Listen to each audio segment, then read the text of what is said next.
እግዚአብሔር ጀግና ሲያረግህ እግዚአብሔር ደፋር ሲያደርግህ ሰይፉን ስለቱን ሊመጣ የሚችለውን ነገር በሙሉ መቋቋም እንድትችል የሚያደርግ ሰይጣን ደፋር ሲያረግህ ጀግና ሲያረግህ ግን ስለ ፍቅር ሲል እንደ ሞት አይተናል። ማን ስለ ፍቅር የሚሞት አለ? እንደው አፉ ካልሆነ በቀር እንጂ አፉ ለሚወዳት ሴት ኧረ እንኳን መስቀልን መሸከም ይቀርና እቸነከርልሻለሁ እኮ ነው የሚለው።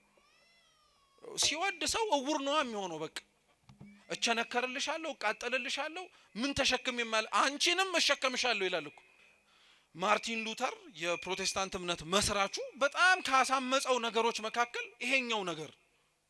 ግብፃውያን እኮ እስራኤላውያንን ለመግደል ባህሩ ውስጥ አብረው ገብተዋል። ነገር ግን አብረው ሲገቡ ሊደረመስ ይችላል የሚል እንኳን ጥርጣሬ አልነበራቸው። ጣቢያ ምንቀላቅል አንጠፋም እዚህ ውስጥም ደግሞ እኮ ያም የሚያምረን ማለት ነው። ለምንድነው ስለነሱ የሚወራለን? ያለንበት ሁኔታ ያለንበት ሀገር በመንኖርበት ሀገር የምንጠራበት መጠሪያ አለ። ለምንድነው እስራኤል እስራኤል እስራኤል የሚባለው እስራኤላውያን እየተባለ የሚሰበከው? አስባችሁታል? አሁን ለምሳሌ ቤታችሁ ያላችሁ እንጀራ ስትበሉት ልክ እንደ አምሮታችሁ ሽሮ ሽሮ ቢል፣ ስጋ ስጋ ቢል፣ ጥብስ ጥብስ ቢል፣ ቅቅል ቅቅል ቢል ኑሮ ቀለላል። የሰውን ሕግ አክብረው ከፍ ያሉትን ሰዎች እናከብራለን። የእግዚአብሔርን ሕግ ብለው የኖሩትን ሰዎች እንንቃለን። ይገለን ነበር፣ ይሰብረን ነበር። ስለዚህ የሌላውን መስቀል ማንመኝ ከንትን መከራ ያኛው መከራ ይሻላል አትበል። ላንተ የተሰጠ መከራ መስቀል ይሄ ነው በቃ። አምላካችን ቅዱስ እግዚአብሔር ቢወድና ቢፈቅድ በዛሬዋ ዕለት በዚች በተሰጠችን ሰዓት ኦሪት ዘሁልቅ ምዕራፍ 21 ከቁጥር 4 እስከ 9 ባለ ኃይለ ቃል የመጽሐፍ ቅዱስ ምንባብ መነሻነት የምንማር ይሆናል። አምላካችን ቅዱስ እግዚአብሔር በጉባኤያችን መሃል ተገኝቶ የራቀውን አቅርቦ የረቀቀውን አጉልቶ ምስጢርን ገልጦ እንዲያስተምረን የእርሱ ቅዱስ ፈቃድ ይሁንልን። ከምንም በላይ የምንሰማ ብቻ ሳይሆን ሰምተን በሕይወት ለመኖር አምላካችን ቅዱስ እግዚአብሔር ይርዳን። ኦሪት ዘሁልቅ ምዕራፍ 4 ጀምሮ ያለው የመጽሐፍ ቅዱስ ቃል እንዲህ ይላል። ከሆርም ተራራ ከኤዶምያስም ምድር ርቀው ሊዞሩ በኤርትራ ባህር መንገድ ተጓዙ። የሕዝቡም ሰውነት ከመንገዱ የተነሳ ደከመ። ሕዝቡም በእግዚአብሔርና በሙሴ ላይ በምድረ በዳ እንሞት ዘንድ ከግብጽ ለምን አወጣችሁን? እንጀራ የለም፣ ውሃ የለም፣ ሰውነታችንም ይህን ቀላል እንጀራ ተጸየፈ ብለው ተናገሩ። እግዚአብሔርም በሕዝቡ ላይ እባቦችን ሰደደ፣ ሕዝቡንም ነደፉ። ከእስራኤልም ብዙ ሰዎች ሞቱ። ሕዝቡም ወደ ሙሴ መጥተው በእግዚአብሔርና በአንተ ላይ ስለተናገርን በድለናል፣ እባቦችን ከኛ ያርቅልን ዘንድ ወደ እግዚአብሔር ጸልይልን አሉት። ሙሴም ስለ ሕዝቡ ጸለየ። እግዚአብሔርም ሙሴን እባብን ሰርተህ በዓላማ ላይ ስቀል፣ የተነደፈውም ሁሉ ሲያያት በሕይወት ይኖራል አለው። ሙሴም የነሐሱን እባብ ሰርቶ በዓላማ ላይ ሰቀለ። እባብም የነደፈችው ሰው ሁሉ የነሐሱን እባብ ባየ ጊዜ ዳነ ይላል። ስለ ቃሉ የአምላካችን የልዑል እግዚአብሔር ስም የተመሰገነ ይሁን። አምላካችን ቅዱስ እግዚአብሔር ቢወድ ቢፈቅድ በዚህ ክፍለ ምንባብ መነሻነት የምንማማር ይሆናል። እኛ ለትምህርታችን መነሻ ርዕስ የሚሆነን ቁጥር 8 ላይ በሕይወት ይኖራል በሚለው ቃል እንማራለን። እስኪ በሕይወት ይኖራል በሉ። እስኪ ድገሙት። አሁንም በምን ይኖራል? በዚህ ርዕስ እንማራለን። አምላካችን እንዲያስተምረን የእርሱ ቅዱስ ፈቃድ ይሁንልን። ወርሃ መስከረም እንግዲህ ብዙ ድረብ ክብረ በዓላት ያሉት ወቅት ነው። ገና ሰሙነ ክረምትን አልጨረስንም። እንደምታውቁት በቤተ ክርስቲያናችን አስተምህሮ ሰሙነ ክረምት ወይንም ደግሞ ክረምት ገብቶ የሚወጣበት ወቅት ከሰኔ 26 እስከ መስከረም 26 ያለው ወቅት ነው። ስለዚህ አሁንም ዝናብ ቢዘንብ አሁንም ከደመና የሚወርድ ነጠብጣብ ብናይ እንዴት በጋ ገብቶ ዝናብ ይዘንባል ላንልም። ምክንያቱም ገና ክረምትም አልወጣም፣ መስከረም 26 ነው የሚወጣው። በዚህ ግን በወርሃ መስከረም ላይ ከክረምቱ አለመውጣት ጋር አብረው ተያይዘው ከዛም በተጨማሪም ደግሞ የምናከብራቸው በዓላት አሉ። እንደምታውቁት መስከረም 1 ርዕሰ አውደ ዓመት ብለን የቅዱስ ዮሐንስ መጥምቀ መለኮትን ዓመታዊ ክብረ በዓል አክብረናል። መስከረም 2ንም ጨምሮ ዮሐንስ መጥምቅ ከብሉይ ኪዳን ወደ ሐዲስ ኪዳን የመሻገሪያ ድልድይ ሆኖ ያገለገለ የመጨረሻው የብሉይ ኪዳን ነቢይ የመጀመሪያው የሐዲስ ኪዳን ሐዋርያ ቅዱስ ዮሐንስ መጥምቅ ነው። ከነቢያት ሁሉ መጨረሻ ሆኖ ስለሚመጣው ስለ ጌታችን ስለ ኢየሱስ ክርስቶስ የተናገረ ከሐዋርያት ሁሉ ደግሞ መጀመሪያ ቀድሞ የእግዚአብሔር በግ የዓለሙን ሁሉ ኃጢአት የሚያስተሰርየው እርሱ ነው ብሎ መስክሮ ስብከትን የጀመረ ዮሐንስ መጥምቅ ነው። ከድቅድቁ የኦሪት ጨለማ ወደሚደንቀው የሐዲስ ኪዳን ብርሃን እንደምንገባም ያስተማረን እሱ ነው። በዛ መነሻነት የኛ የቤተ ክርስቲያናችን ሊቃውንት ክረምቱ ጭጋግ የሆነው ደመና የሆነው ዝናባማ የሆነውና እንዲሁ ደግሞ በጥቅሉ አሮጌው የሆነው ዘመን አልፎ አዲሱ ዘመን ሲተካ አሮጌ ለነበረው ለብሉይ ኪዳን ዘመን ማለፍ አዲስ ለሆነው ለሐዲስ ኪዳን መምጣት ሰባኪው እርሱ ስለሆነ የዮሐንስን መጥምቅ በዓል በመስከረም 1 እና መስከረም 2 እንድናከብረው ይደረጋል። ከዛ በኋላ ከመስከረም 1 ጀምሮ እስከ 7 እስከ 8 ደግሞ ዮሐንስ መጥምቅ ብቻ ሳይሆን ቤተሰቡም ጭምር ይታሰባል። ካህኑ ዘካርያስና ቅድስት ኤልሳቤጥ ማለት ነው። ከመስከረም 8 በኋላ ያሉት ወቅታቶች በዋነኝነት የምናከብራቸው ክብረ በዓላት ሁለት ናቸው። አንደኛው መስቀል ነው። ምን አልኳችሁ? መስቀል ነው። የጌታችን የመድኃኒታችን የኢየሱስ ክርስቶስ ቅዱስ መስቀል የምናስብበት ስለ መስቀል ቤተክርስቲያናችን የምታስተምርበት ወቅት ነው። ከዛ በተጨማሪ ደግሞ የእመቤታችን የቅድስት ንጽሕት ድንግል ማርያምም ክብረ በዓል በዚሁ በተሰበሰብንበት በመስከረም 21ም ጭምር ታስቦ ይውላል። እንግዲህ መጽሐፍ ቅዱሳችን ነገሮች ሁሉ አስቀድመው ከመሆናቸው በፊት ነገሮች ሁሉ ከመፈጸማቸው በፊት ተጽፎ የምናገኝበት የትንቢት መጽሐፍ ነው። መጽሐፍ ቅዱስ ከብዙ መገለጫዎቹ መካከል አንዱ ራሱ የትንቢት መጽሐፍ መሆኑ ነው። ትንቢት እንደምታውቁት ነገሮች ከመሆናቸው በፊት አስቀድሞ መናገር፣ ነገሮች ከመፈጸማቸው በፊት ይፈጸማሉ ብሎ ማወጅ ነው።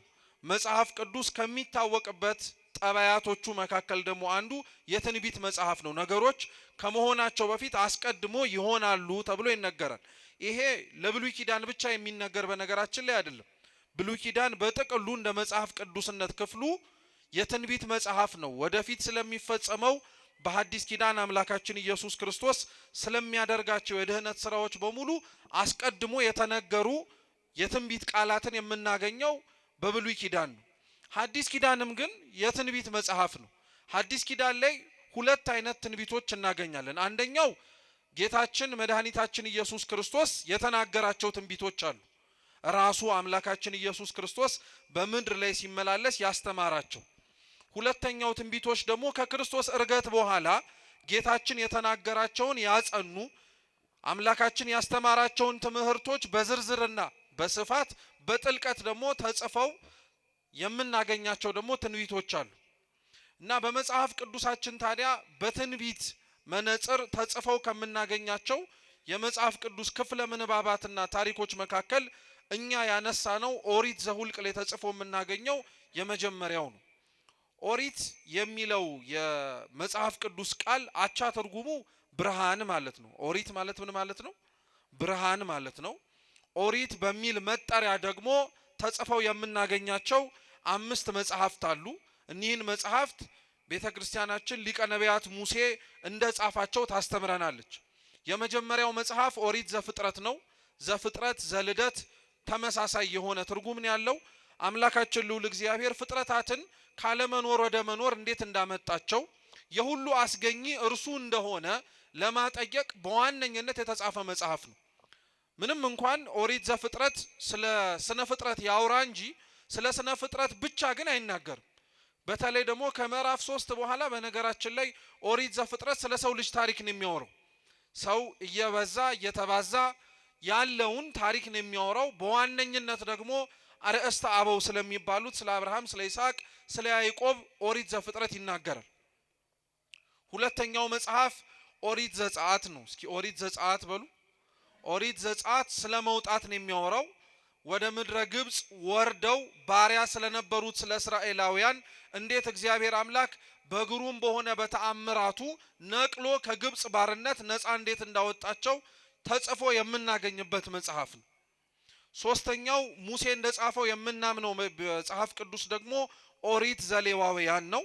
ኦሪት ዘሌዋውያን የግብጽን ባርነት ነፃ ያወጣቸውን ህዝቡን እስራኤላውያንን ከእርሱ ጋር መገናኘት እንዲችሉ ከእርሱ ጋር ያላቸው ግንኙነትም ጭምር በንጽህናና በቅድስና መሆን እንዲችል እግዚአብሔር በኦሪት ዘሌዋውያን ላይ ስለ ምስጢረ ክህነት ስለ ቤተ መቅደስ ሥርዓት ያስተማረው የመጽሐፍ ቅዱስ ክፍል በኦሪቱ ጊዜ ላይ ኦሪት ዘሌዋውያን ነው። ከዛ በተጨማሪም ደግሞ ስለ መስዋዕትም ጭምር ጽፎ እናገኛለን። ኦሪት ዘሌዋውያን በነገራችን ላይ መጽሐፉ ኦሪት ዘሌዋውያን ተብሎ ይጠራ እንጂ ለሐዲስ ኪዳንም ጭምር መነጽር ነው። በጥቅሉ እንዳልኳችሁ የብሉይ ኪዳን መጽሐፍት መዳረሻቸው ሐዲስ ኪዳን ስለሆነ በእያንዳንዱ መጽሐፍ ውስጥ ተጽፎና ተቀምጦ የምናገኘው ነገር ከመጀመሪያ ከምናነበው ምክንያተ ጽሕፈት ወይንም ደግሞ ታሪክ ባለፈ ውስጡ ምስጢር አለው። ውስጡ ከታሪኩ ባለፈ በሐዲስ ኪዳን እግዚአብሔር ሊያደርገው ያሰበውን ሐሳብ ለቅዱሳኑ የገለጠበት መንገድ ነው። ዘፍጥረት ምንም እንኳን እግዚአብሔር ፍጥረታትን ካለመኖር ወደ መኖር እንዴት እንዳመጣቸው ይናገር እንጂ መዳረሻው ምን እንደሆነ ታውቃላችሁ? እግዚአብሔር የፈጠራቸው ፍጥረታት በኃጢአት ከሞቱ በኋላ እንዴት ደግሞ መልሶ እንደ አዲስ እንደሚፈጥራቸው ልክ ቅዱስ ጳውሎስ በሮሜ መልእክቱ በክርስቶስ ኢየሱስ እንደ አዲስ ተፈጠርን ብሎ እንደሚናገረው እርሱ የመጀመሪያው ፈጣሪ ፍጥረታትን ካለመኖር ወደ መኖር እንዳመጣው ይሄው ፈጣሪ ደግሞ እኛ የተፈጠሩትን ፍጥረታት ከመኖር ወደ አለመኖር በኃጢአታችን ቀይረናቸው ነበር። ጥፋታችን እኛን ብቻ ሳይሆን ዙሪያችን ላይ ያሉትንም ስነ ፍጥረታትንም ጭምር እንዲጎዱና እንዲጎሰቁሉ አድርጓቸው ነበር። ስለዚህ እሱ ፈጥሮ እኛ የገደልነውን እርሱ መልሶ ፈጥሮ እንዴት አዲስ እንደሚያደርጋቸው ኦሪት ዘፍጥረት አምላክ ሰው ከመሆኑ በፊት የተጻፈ የትንቢት መጽሐፍ ነው። ኦሪት ዘጸአትም ተመሳሳይ ነው። ታሪኩን ለሚያነበው ሰው የሚመስለውም ሆነ የሚያየው እግዚአብሔር በግብጽ ባርነት ተይዘው የነበሩትን እስራኤላውያንን እንዴት እንዳወጣቸው ተስፋ ወደሚያደርጉት ወደ ምድረ ርስት ከነዓንም እንዴት እንደወሰዳቸው ነው። ይሄ ታሪኩ ነው። በውስጡ ያለው ግን ኦሪት ዘጸአት ሊሰብከው የፈለገው ትምህርት ግን ምንድነው? በግብጽ በተባለ በሲኦል አሽክላ በሲኦል ሰንሰለት ታስረን የነበርን እስራኤል ዘስጋ ለተባሉት እኛ እስራኤል ዘነፍስ ምሳሌያቸው ነው። ስለዚህ በግብጽ ውስጥ በሲኦል እስራኤል በተባሉ እኛ ታስረን የነበርነውን እግዚአብሔር ሙሴ እርሱ እንዴት እንዳወጣን እንዴት ነፃ አላቆ ከነዓን ወደ ተባለች ወደ መንግስተ ሰማያት መርቶ እንዴት እንዳስገባን ታሪክ ነው። ለዛ ነው በነገራችን ላይ ራሱ ጌታችን ኢየሱስ ክርስቶስ በምድር ላይ ተመላልሶ በሚያስተምርበት ጊዜ ላይ የኦሪት መጽሐፍትን እየጠቀሰ ያስተምር ነበር። ራሱ ማለት ነው አምላካችን እንዲህ በኦሪቱ ተብሎ እንደተጻፈው በሐዲስ ኪዳንም ይሄ ሊሆን ግድ ነው እያለ ይናገር ነበር። እና አንዱ እንደዛ አድርጎ ካስተማረባቸው መካከል የእስራኤልን ከግብጽ መውጣት ነው። የእስራኤል ከግብጽ መውጣት የባርነት ነፃ የመውጣት ታሪክ ብቻ አይደለም። ለኛ ከሲኦል ባርነትና ከሲኦል አገዛዝ ሙሴ የተባለ ክርስቶስ ነፃ አውጪያችን እንዴት እንዳወጣን የሚያጠይቅ የሚናገር ታሪክ ነው። ኦሪት ዘሌዋውያንም ተመሳሳይ ነው።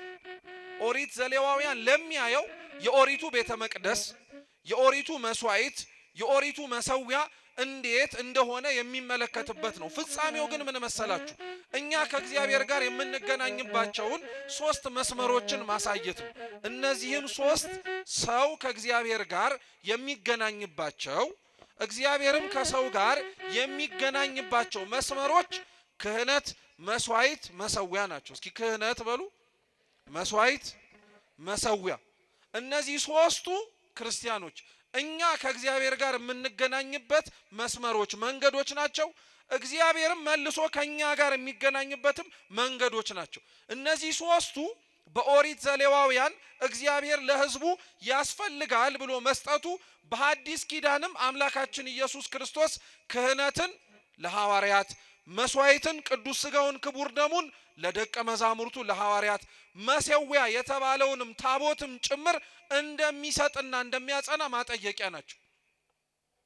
ከኦሪት ዘሌዋውያን በኋላ ያለው መጽሐፍ ደግሞ ሙሴ እንደጻፈው አምነን የምንቀበለው ኦሪት ዘሁልቅ ነው። የመቆጠር መጽሐፍ ከግብጽ ሲወጡ እንደተቆጠሩ ከነዓንም ሲገቡ የተቆጠሩበትን መጽሐፍ ኦሪት ዘሁልቅ ነው።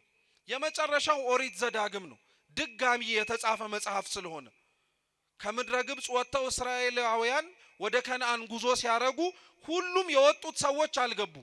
እግዚአብሔር ባወቀ ከግብጽ ወጥተው ነፃነትን ለማየት ታድለው ነገር ግን የናፈቋትን ከነዓንን ያላዩ ሰዎች ነበሩ። ስለዚህ አባቶቻቸው እንዴት ባለ መንገድ እግዚአብሔር ነፃ እንዳወጣቸው እንዲታወቅ እነሱም ደግሞ ከእግዚአብሔር ጋር ያላቸውን ግንኙነት እንዳይረሱ እንደ አዲስ የተጻፈላቸው መጽሐፍ ነው ኦሪት ዘዳግም። ለዛ ነው ገልጣችሁ ስታነቡት አብዛኞቹ አራቱ መጽሐፍት ላይ የነበሩት ታሪኮች ድጋሚ ተጽፈው ታገኟቸዋላችሁ። አዲስ የሆነ ትውልድ ስለተነሳ ታሪክ እንዳይረሳ ነው። የተደረገለትን ነገር እንዳይዘነጋ እግዚአብሔር ኦሪት ዘዳግምን ድጋሚ እንዲጻፍ አድርጓል። እነዚህን አምስቱን መጽሐፍት ሊቀ ነቢያት ሙሴ እንደጻፋቸው ቤተክርስቲያናችን ታስተምራለች። እኛ ለትምህርታችን መነሻ አድርገን የመረጥነው መጽሐፍ ኦሪት ዘሁልቅ ምዕራፍ 21 ነው። ምዕራፍ 21 በነገራችን ላይ ታሪኩ እንደ ታሪክ ምዕራፍ 21 ተብሎ ተጻፈ እንጂ ቅጥያ ነው። አብሮ ተያያዥ ታሪኮች ናቸው። በተለይ ከምዕራፍ 16 ጀምሮ ያለው ታሪክ ተያያዥነት ያለው ታሪክ ነው። ምዕራፍ 16 ላይ እስራኤላውያን ገና ወደ ከነዓን ሳይገቡ በነሰፈሩባቸው ቦታዎች ላይ አሳፍ፣ ቆሬ፣ ዳታን፣ አቤሮን የሚባሉ አራት ሰዎች ተነስተው በሙሴና በአሮን ላይ እንዳመጹ ተጽፎ ታሪክ እናገኛለን። እና የዛ ታሪክ ቅጥያዎች ናቸው እነዚህ አሁን የምናነባቸው ነገሮች በሙሉ። ዳታን፣ አቤሮን፣ አሳፍና ቆሬ ያጠፉት ጥፋት ምን መሰላችሁ? እነዚህ አራት ግለሰቦች ከእስራኤላውያን ቤት ተብለው ከሚጠሩት ከሮቤልና ከሌዊ ነገድ ተመርጠው የወጡ ናቸው። ጥያቄያቸው የነበረው ባጭሩ ምንድነው? ሙሴ እስራኤላውያንን ከግብጽ ባርነት አውጥቶ እዚያ አድርሷቸዋል። ስለዚህ ከዚህ በኋላ ወደ ከነዓን የመጓዙን የመምራቱን ኃላፊነት ደግሞ ከሙሴ መውረድና ሌላው ሰው መቀበል አለበት፣ ፍትሃዊ እንዲሆን ለማለት ነው። እየሰማችሁ ነው? ፍትሃዊ እንዲሆን ማለትም ሙሴ ብቻ ለምን ይመራል? ሙሴ ብቻ ለምን ኃላፊነቱ ወስዶ ከዚህ እስከዛ ድረስ ያለውን ጉዞ ይወስዳል? እኛም የድርሻችንን መወጣት አለብን የሚል ነው። ስንሰማው ጤናማ ይመስላል። በነገራችን ላይ እናግዝ የሚል ይመስላል አይደል? ግን ጥያቄው በውስጥ ታዋቂነት የነበረው ምንድነው? እኛ ከሙሴ በምን እናንሳለን? እኛ ከሙሴ በምን እናንሳለን? ሙሴ ማን ስለሆነ ነው አውጪም አስገቢም የሚሆነው? ስለዚህ ህዝቡን ስለሆነ የሚመራው ህዝቡ ተሰብስቦ ድምጽ በመስጠት በእኛ ቋንቋ ዴሞክራሲያዊ በምንለው መንገድ ማለት ነው ድምጽ በመስጠት ሙሴን እኛ እንድንተካው አሮንንም ጭምር እኛ እንድንተካው ያስፈልጋል አሉ። እና ይሄን ጥያቄያቸውን ለሙሴ ይዘው ሲቀርቡ ሙሴ በተቻለው አቅም መልስ ለመስጠት ሞክሯል። መልስ ለመስጠት ብቻም አይደለም ተንበርክኮም ለምኗቸዋል። እኔ ህዝቡን እንድመራ ፈቅጄ ወድጄ እያደረኩት ያለውት ነገር እንዳይመስላችሁ፣ እግዚአብሔር ስለመረጠኝ ነው እያረኩኝ ያለውት። በራሴ ፈቃድ እኔ ነፃ አውጪ ነኝ፣ እኔ ሁሉን ነገር ማድረግ የምችል ሰው ነኝ ብዬ አይደለም። እግዚአብሔር ግን ከምጠብቅበት ከበግ እረኝነቴ ጠርቶ ለዚህ ዓላማ መርጫለሁ ስላለኝ ነው። ምን አለ ሙሴና እግዚአብሔር ህዝቡን ምራ አልመራም ሲባባል የነበረውን ግብ ግብ ቢያዩ ኖሮ እነዚህ ሰዎች እንዲህ ብለው አይናገሩም ነበር። በጣም ነው የሚገርማችሁ። ሙሴ ህዝቡን ላለመምራት ያላረገው ጥረት የለም። እግዚአብሔር በዛች በዕጸጳጦሱ ውስጥ ሲያነጋግረው እኮ ሙሴ ይሄንን እኛ እንምራው ብሎ የተናገረውን ህዝብ ላለመምራት ብዙ ተናግሯል። አልችልም ብሏል፣ አቅም የለኝም ብሏል፣ ኮልታፋ ነኝ ብሏል። በዚህ ሁሉ በማይችልባቸው መንገዶች ሁሉ እግዚአብሔር ግን አስችልሃለሁ እያለው እንደዚህ ከተባባሉ በኋላ ነው አላምን ሲለው አንድ የእጅህን ብብት ውስጥ ከተትና ለምጻም ሆኖ ሲወጣ እያሳየው መልሰ ከተተው እያለ ያነጻለት በእጅህ ያስከውን በትር ጣለው ሲለው እባብ ሲሆን ጅራቱን ያዘው አትፍራ እያለው መልሶ እንጨት ሲሆን ይሄ ሁሉ ተአምርና ይሄ ሁሉ ማሳመን እግዚአብሔር ሙሴን የሚያደርገውን ኃላፊነት እንዲወጣ ያደረገው ነው። ማንንም ስላላየ ግን ይሄንን ማንንም ስላልተመለከተ ግን አሁን እነዚህ ሰዎች ተሰብስበው ሙሴን ካላወረድን አሉት እና ሙሴ እኔ ወድጄ የለም ፈቅጄ የለም እግዚአብሔር ስለመረጠኝ ነው አለ። እነሱ ሊሰሙ አልፈለጉም። አሮንም መውረድ አለበት አለ። እንደ ሙሴ ሁሉ አሮንም የተሾመው በእግዚአብሔር ፈቃድ ነው። ሙሴና አሮን በስጋ ወንድም ይሁኑ እንጂ ሙሴ አሮንን የሾመው የስጋ ወንድሙ ስለሆነ አይደለም፣ እግዚአብሔር ሹመው ስላለው ነው። ኮልታፋ ነኝ ሲለው አንደበት ይሁን ስላለው ነው። ክህነት ለአሮን የተሰጠው ለሙሴ ራሱ እኮ አልነበረውም። ክህነት ቤተ መቅደሱን ገብቶ የማገልገል ስልጣን አልነበረውም። ሙሴ ግን አንድም ጊዜ ላይ ስለ አሮን ገብቶ የማገልገሉን ነገር አንስቶ እኔ ለምን እንደዚህ ሆንኩኝ ብሎ ያውቅ። ድርሻውን አውቆ ነበር። ምኑን አውቆ ነበር? አው ክርስቲያኖች በነገራችን ላይ በቤተ መቅደስም ሆነ በማንኛውም ህይወታችን ላይ ድርሻችንን ማወቅ አለብን። ማን ምን ቦታ መሆን እንዳለበት መጠንቀቅ አለብን። ይሄንን ያለ ማወቃችን በጣም ብዙዎቻችንን ዋጋ አስከፍሎናል። ሰሚ የሆነው ተናጋሪ ሲሆን፣ ተናጋሪ የሆነው አድማጭ ሲሆን፣ መምራት የሚጠበቅበት ሲቀመጥብህ፣ የመቀመጥ የሚጠበቅበት ተነስቼ ካልመራው ሲል ይሄ ነው ብጥብጥ የሚፈጥረው። ድርሻን አለማወቅ። ቤተ መቅደስ ውስጥ ገብቶ መገልገል የሚጠበቅበት አገልጋይ ካልሆንኩኝ ካለ፣ ማገልገል እየተጠበቅበት ኃላፊነት እያለበት ደግሞ አይ አልፈልግም ብሎ ገሸሽ ሲል ይሄ ድርሻና ቦታን አለማወቅ እና እንደዚህ አይነቱን ነገር ነው ዳታን፣ አቤሮን፣ አሳፍና ቆሬ አመጽ ያስነሱት። ድርሻቸውን አላወቁም፣ መመራት አልፈለጉም፣ በሙሴና በአሮን መተዳደር አልፈለጉም። ስለዚህ ውረዱና እኛ ህዝቡን እንምራሉ። ሙሴ ይሄን ነግሮ አልበቃ ብሎ ተንበርክኮ ለመነ፣ ተማጸናቸው፣ እባካችሁ ተው አለ። ምክንያቱም እያመጹ ያሉት ሙሴ ላይ አይደለም፣ ማን ላይ ነው? እግዚአብሔር ላይ ነው። አንዳንዴ በነገራችን ላይ እኛም ራሱ አንረዳም። ለእግዚአብሔር ተቆረቆረንና ጠበቃ ቆምንለት ብለን ሰዎችን ስንሳደብም ሆነ ክፉ ነገር ስናረግ እየተናገርነው ያለነው ግለሰቦቹን ብቻ ላይሆን ይችላል። በነገራችን ላይ ንጽህናቸውንም ሆነ ርኩሰታቸውን የሚያውቀው ማን ነው? አንዳንዶቻችን ለእግዚአብሔር ጠቀምን ብለን የምንሳደብ ስላለን ለአምላካችን አገልግሎት ቀናኢ ነን በምንልበት መንፈስ ውስጥ ሆነን የማይገባ ነገር ስናረግ እንታያለን። እና እነዚህ ሰዎች የራሳቸውን ጥቅም ለማስከበር ነው በነገራችን ላይ ለእግዚአብሔር ቀናኢ የሆኑ ይመስል የተጠጉት። እና አይሆንም ብሎ ቢለምን አመጻቸው በሱ ላይ ሳይሆን በእግዚአብሔር ላይ እንደሆነ ቢነግራቸው አልሰማም አሉ። ይሄ ብቻ አይደለም፣ በጣም እኮ ነው የሚገርመው። ቤት ገብታችሁ ብታነቡት በጣም ነው የምትደነቁት። እነዚህ ሰዎች ሙሴና አሮንን ካሉበት ክብር ዝቅ አድርገን እኛም ራሳችን ወደ ላይ እንወጣለን የሚል ሐሳብ ስለነበራቸው ለዚህ ተዘጋጅተው ነበር። በመጡባቸው በየድንኳን በየመንበሮቻቸው ልብሰ ተክህኖ አሰፍተው ማዕጠንት አዘጋጅተው ገብተው ቤተ መቅደሱን ለማጠን ዝግጁ ነበሩ። ምንም የከለከላቸው ነገር አልነበረም። እና ድፍረታቸው በጣም ነው የሚደንቀው። የእግዚአብሔርን አገልግሎት ቤተ መቅደስ ለነሱ ጥቅምና ለነሱ እርካታ ሲል ተቻኩለው ለመግባት እሱን ራሱ አልጠየቁትም። እሱን ራሱ ፈቃድ አልጠየቁትም። ማረግ ስለሚችሉና ማረግ እንደሚችሉም ስላወቁ ብቻ ለማረግ ቆረጡ። እግዚአብሔር አምላክም ሙሴ ተንበርክኮ ሲለምናቸው፣ ሙሴ ተንበርክኮ ሲማጸናቸው አልሰሙም። ልብሳቸውን ለብሰው ማዕጠንታቸውን ይዘው ወደ ቤተ መቅደስ ለመግባት ተንደርድረው መጡ። ደግሞ እኮ የሚገርመው እነዚህ አራት ሰዎች አራት ሆኖ ቢያጠፉ ምን አለበት? ሌላውንም ሰብስበው በቁጥር 250 ናቸው። ግማሹ ሙሴና አሮንን ይከራከራል፣ ግማሹ እዛ ውስጥ የእስራኤላውያን የነበሩበት ድንኳኖቻቸው ላይ አመጽ ይቀሰቅሳል። ምን እያለ መሰላችሁ? የሙሴና የአሮን የኃላፊነት ጉዞ ሊያበቃ ነው፣ አብቅቷል።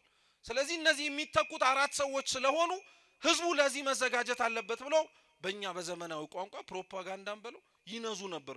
ውስጥ ህዝቡን ሰላም ይበጠብጡ ነበር። እግዚአብሔር ሁለቱንም ነው ያያቸው። ቤተ መቅደሱን የደፈሩትንም ህዝቡንም ጭምር ያስደነገጡትንም ሰዎች አየ። እነዚህ ሰዎች ማዕጠንታቸውን ልብሰ ተክህኖአቸውን አድርገው ሲመጡ ሙሴ ለአሮንም ነገረው፣ አንተም ልብሰ ተክህኖን አድርግና አብራችሁ አጥኑ፣ እግዚአብሔር እዛን ጊዜ ላይ መቅሰፍቱን ምን እንደሚያደርግ እናያለናል።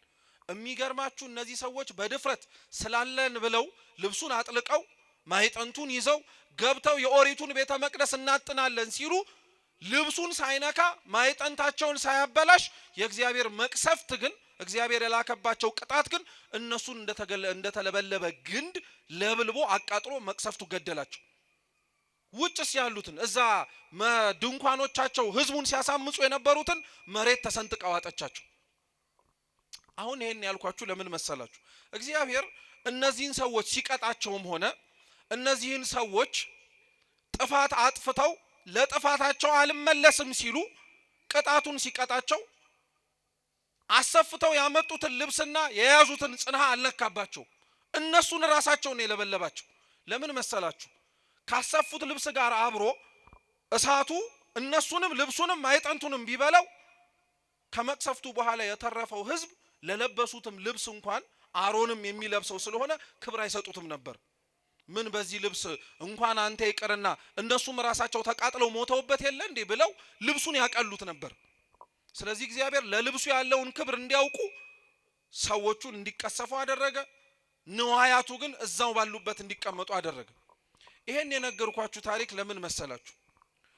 ይሄ ታሪክ እግዚአብሔር ለእስራኤላውያን እና ለአምልኮቱ ጠበቃ የቆመበት ነው። ቤተ መቅደሱ እንዳይደፈር፣ የሰጣቸው አገልግሎት እንዳይበላሽ፣ እነሱም ከህዝቡ አብረው ሆነው እንዳይጠፉ እንዳይቀሰፉ እግዚአብሔር ለህዝቡ ተጠባባቂ ሆነላቸው፣ ተከላካይ ሆነላቸው። የሰጣቸውን ነፃነት እንዳያጡ ህዝቡ መጠበቅ ሲገባው እነሱ ራሱ ጠበቀላቸው። አሁን ኦሪት ዘኍልቍ ምዕራፍ 21 ላይ ስትመጡ ይሄ እግዚአብሔር የጠበቀው ይሄ እግዚአብሔር ሰላምና ጤና እንዲያገኝ ያረገው ህዝብ ነው ደሞ መልሶ ሲያምጽ የምታገኙት። ምን አሉ? መጽሐፋችን ሲነበብ እንደሰማችሁት ከሆር ምድር ከኤዶሚያስ ምድር ወጥተው ከሆር ወደ ኤዶሚያስ ሊሄዱ ማለት ነው። እግዚአብሔር አምላክ በኤርትራ ባህር እንዲዞሩ አደረጋቸው። ሆርና ኤዶሚያስ በነገራችን ላይ በካርታ ብትመለከቷቸው በቀደመው ሆርና ኤዶሚያስ እንዲህ ናቸው። ወጥቶ ቀጥታ እንደመራመድ ያክል ማለት ነው በካርታው ስትመለከቱት። የኤርትራ ባህር የሚባለው ከሆርና ከኤዶሚያስ በሩቀት ያለ ነው። ምን ማለት መሰላችሁ? ከአንዱ ቦታ ወደ አንዱ ቦታ ቀጥታ መሄድ ሲችሉ እግዚአብሔር ያስኬዳቸው እንዲህ አዙሮ ነው። ከአንዱ ቦታ ወደ ሌላው ቦታ እንዲሄድ ለምን አዞራቸው? ለምን ከአንዱ ቦታ ወደ ሌላው ቦታ በቀጥታ መሄድ ሲችሉ ብዙ ውስጥ ለውስጥ እንዲሄዱ ለምን ፈለገ? ያስጓዛቸውና የወሰዳቸው ቦታ የኤርትራ ባህር ነው። የኤርትራ ባህር እና እስራኤላውያን ብዙ ታሪክ አላቸው። እግዚአብሔር ከዛ አንወጣበትም ብለው ከተጨነቁበት ከግብጽ ባርነት ነፃ አውጥቶ ሲያሻገራቸው ያሻገራቸው የምንም ባህር ከፍሎ ነው። የኤርትራን ባህር ከፍሎላቸው ነው። ደሞኮ መክፈል ብቻ አይደለም፣ እንደው ለአረፍተ ነገሩ ማሳጠር መክፈል አለው እንጂ እኮ እግዚአብሔርማ እንዴት አድርጎ አንቀባሮ እኮ ነው ያሻገራቸው አንወጣበትም ያሉት። ባህሩን መክፈል አንድ ነገር ነው። ውሃው እንዳይደረመስባቸው እንደ ግድግዳ እኮ አቁሞላቸው እንዳይፈሩ ማለት ነው። እሱ ይደንቀሃል እንዴ? የተሻገሩበት መሬት ውሃ እኮ ሲነካው የኖረ መሬት ነው። ጭቃ አይሆንም አድርቆላቸው ሲሮጡ አዳልጧቸው እንዳይጎዱ ብሎ እግዚአብሔር ሲያሻግርህ እንዲህ ነው። አልወጣበትም ካልከው ከግብጽ አሽከላ ነፃ ሲያወጣ መንገዱንም ጭምር አስተካክሎልህ ነው። ውሃውን እንደ ግንብ አቁሞ መሬቱን አድርቆላቸው እንዳይፈሩ ደግሞ ጽናትና ብርታትን ሰጥቷቸው። እንዴ እስኪ እናንተ አስቡት፣ አገራችን ላይ እንኳን ያለ ወንዝ የምታውቁት የመጣንበትም ሊሆን ይችላል በየአካባቢያችን ያለውም ጭምር እኩል መሃል ለመሃል ተከፍሎ እንደ ግንብ እንደ ግድግዳ ቆሞ እስኪ ተሻገሩ ብንባል እንሻገራለን? እንኳን ውሃው ተከፍሎ ይቀርና እኮ ውሃው ላይ የተሰራውን ድልድይ እንኳን እኮ እንጠራጠራለን። እኛ ቢፈርስስ እንላለን። ተበጥሶ ውሃውስ ብገባስ ብለን እንደናገጣለን። እግዚአብሔር ለህዝቡ ግን ያደረገው ባህሩን ከፍሎ መሬቱን አድርቆ ድፍረትም ሰጥቷቸው እንዳይፈሩ እንዳይሳቀቁ እነሱ እየሮጡ አመለጡ። ጠላቶቻቸው ግን እነሱን ለማግኘትና ለመግደል ሲሮጡ ግን የገቡበትን አላወቁም። እነሱን ህሊናቸውን አብርቶ ድፍረት ሰጥቶ ጠላቶቻቸውን ድፍረት የሚመስል ነገር ግን አይነ ልቡናቸውን ዘግቶባቸው እየገቡበት ያለው እኮ ባህር መሆኑን ሳያውቁት ቀርተው ነው እንዴ? ግብጻውያን እኮ እስራኤላውያንን ለመግደል ባህሩ ውስጥ አብረው ገብተዋል። ነገር ግን አብረው ሲገቡ ሊደረመስ ይችላል የሚል እንኳን ጥርጣሬ አልነበራቸው። በፍጹም አይነ ልቡናቸው ታውሮ ነበር። ድፍረት እንዲህ ነው። በነገራችን ላይ የግብጻውያን ድፍረት በነገራችን ላይ አሁን እኛ ያለን ድፍረትም እኛ በጣም ደፋሮች እኮ ነን። ደፋር ስትሆን በነገራችን ላይ ወይም ጀግና ስትሆን በጣም ጥንቃቄ ያስፈልጋል። እግዚአብሔር ጀግና ሲያረግህ፣ እግዚአብሔር ደፋር ሲያደርግህ ሰይፉን ስለቱን ሊመጣ የሚችለውን ነገር በሙሉ መቋቋም እንድትችል የሚያደርግ። ሰይጣን ደፋር ሲያረግህ ጀግና ሲያረግህ ግን ሞኝ ነው የሚያረግ። ሊያጠፋህ እንደሚችል እያወቀ ሊገልህ እንደሚችል እየተረዳ እንኳን ከእግዚአብሔር ሊያርቅ የሚሆነውን ነገር በሙሉ እንዳታስተውል አይነ ልቡናህን የሚያውር። ከእንዲህ አይነቱ ድፍረት እግዚአብሔር ይሰውረን። የአብዛኞቻችን ከእግዚአብሔር ግንኙነታችን ውስጥ ያለው ድፍረት እንዲህ አይነቱ ድፍረት ነው።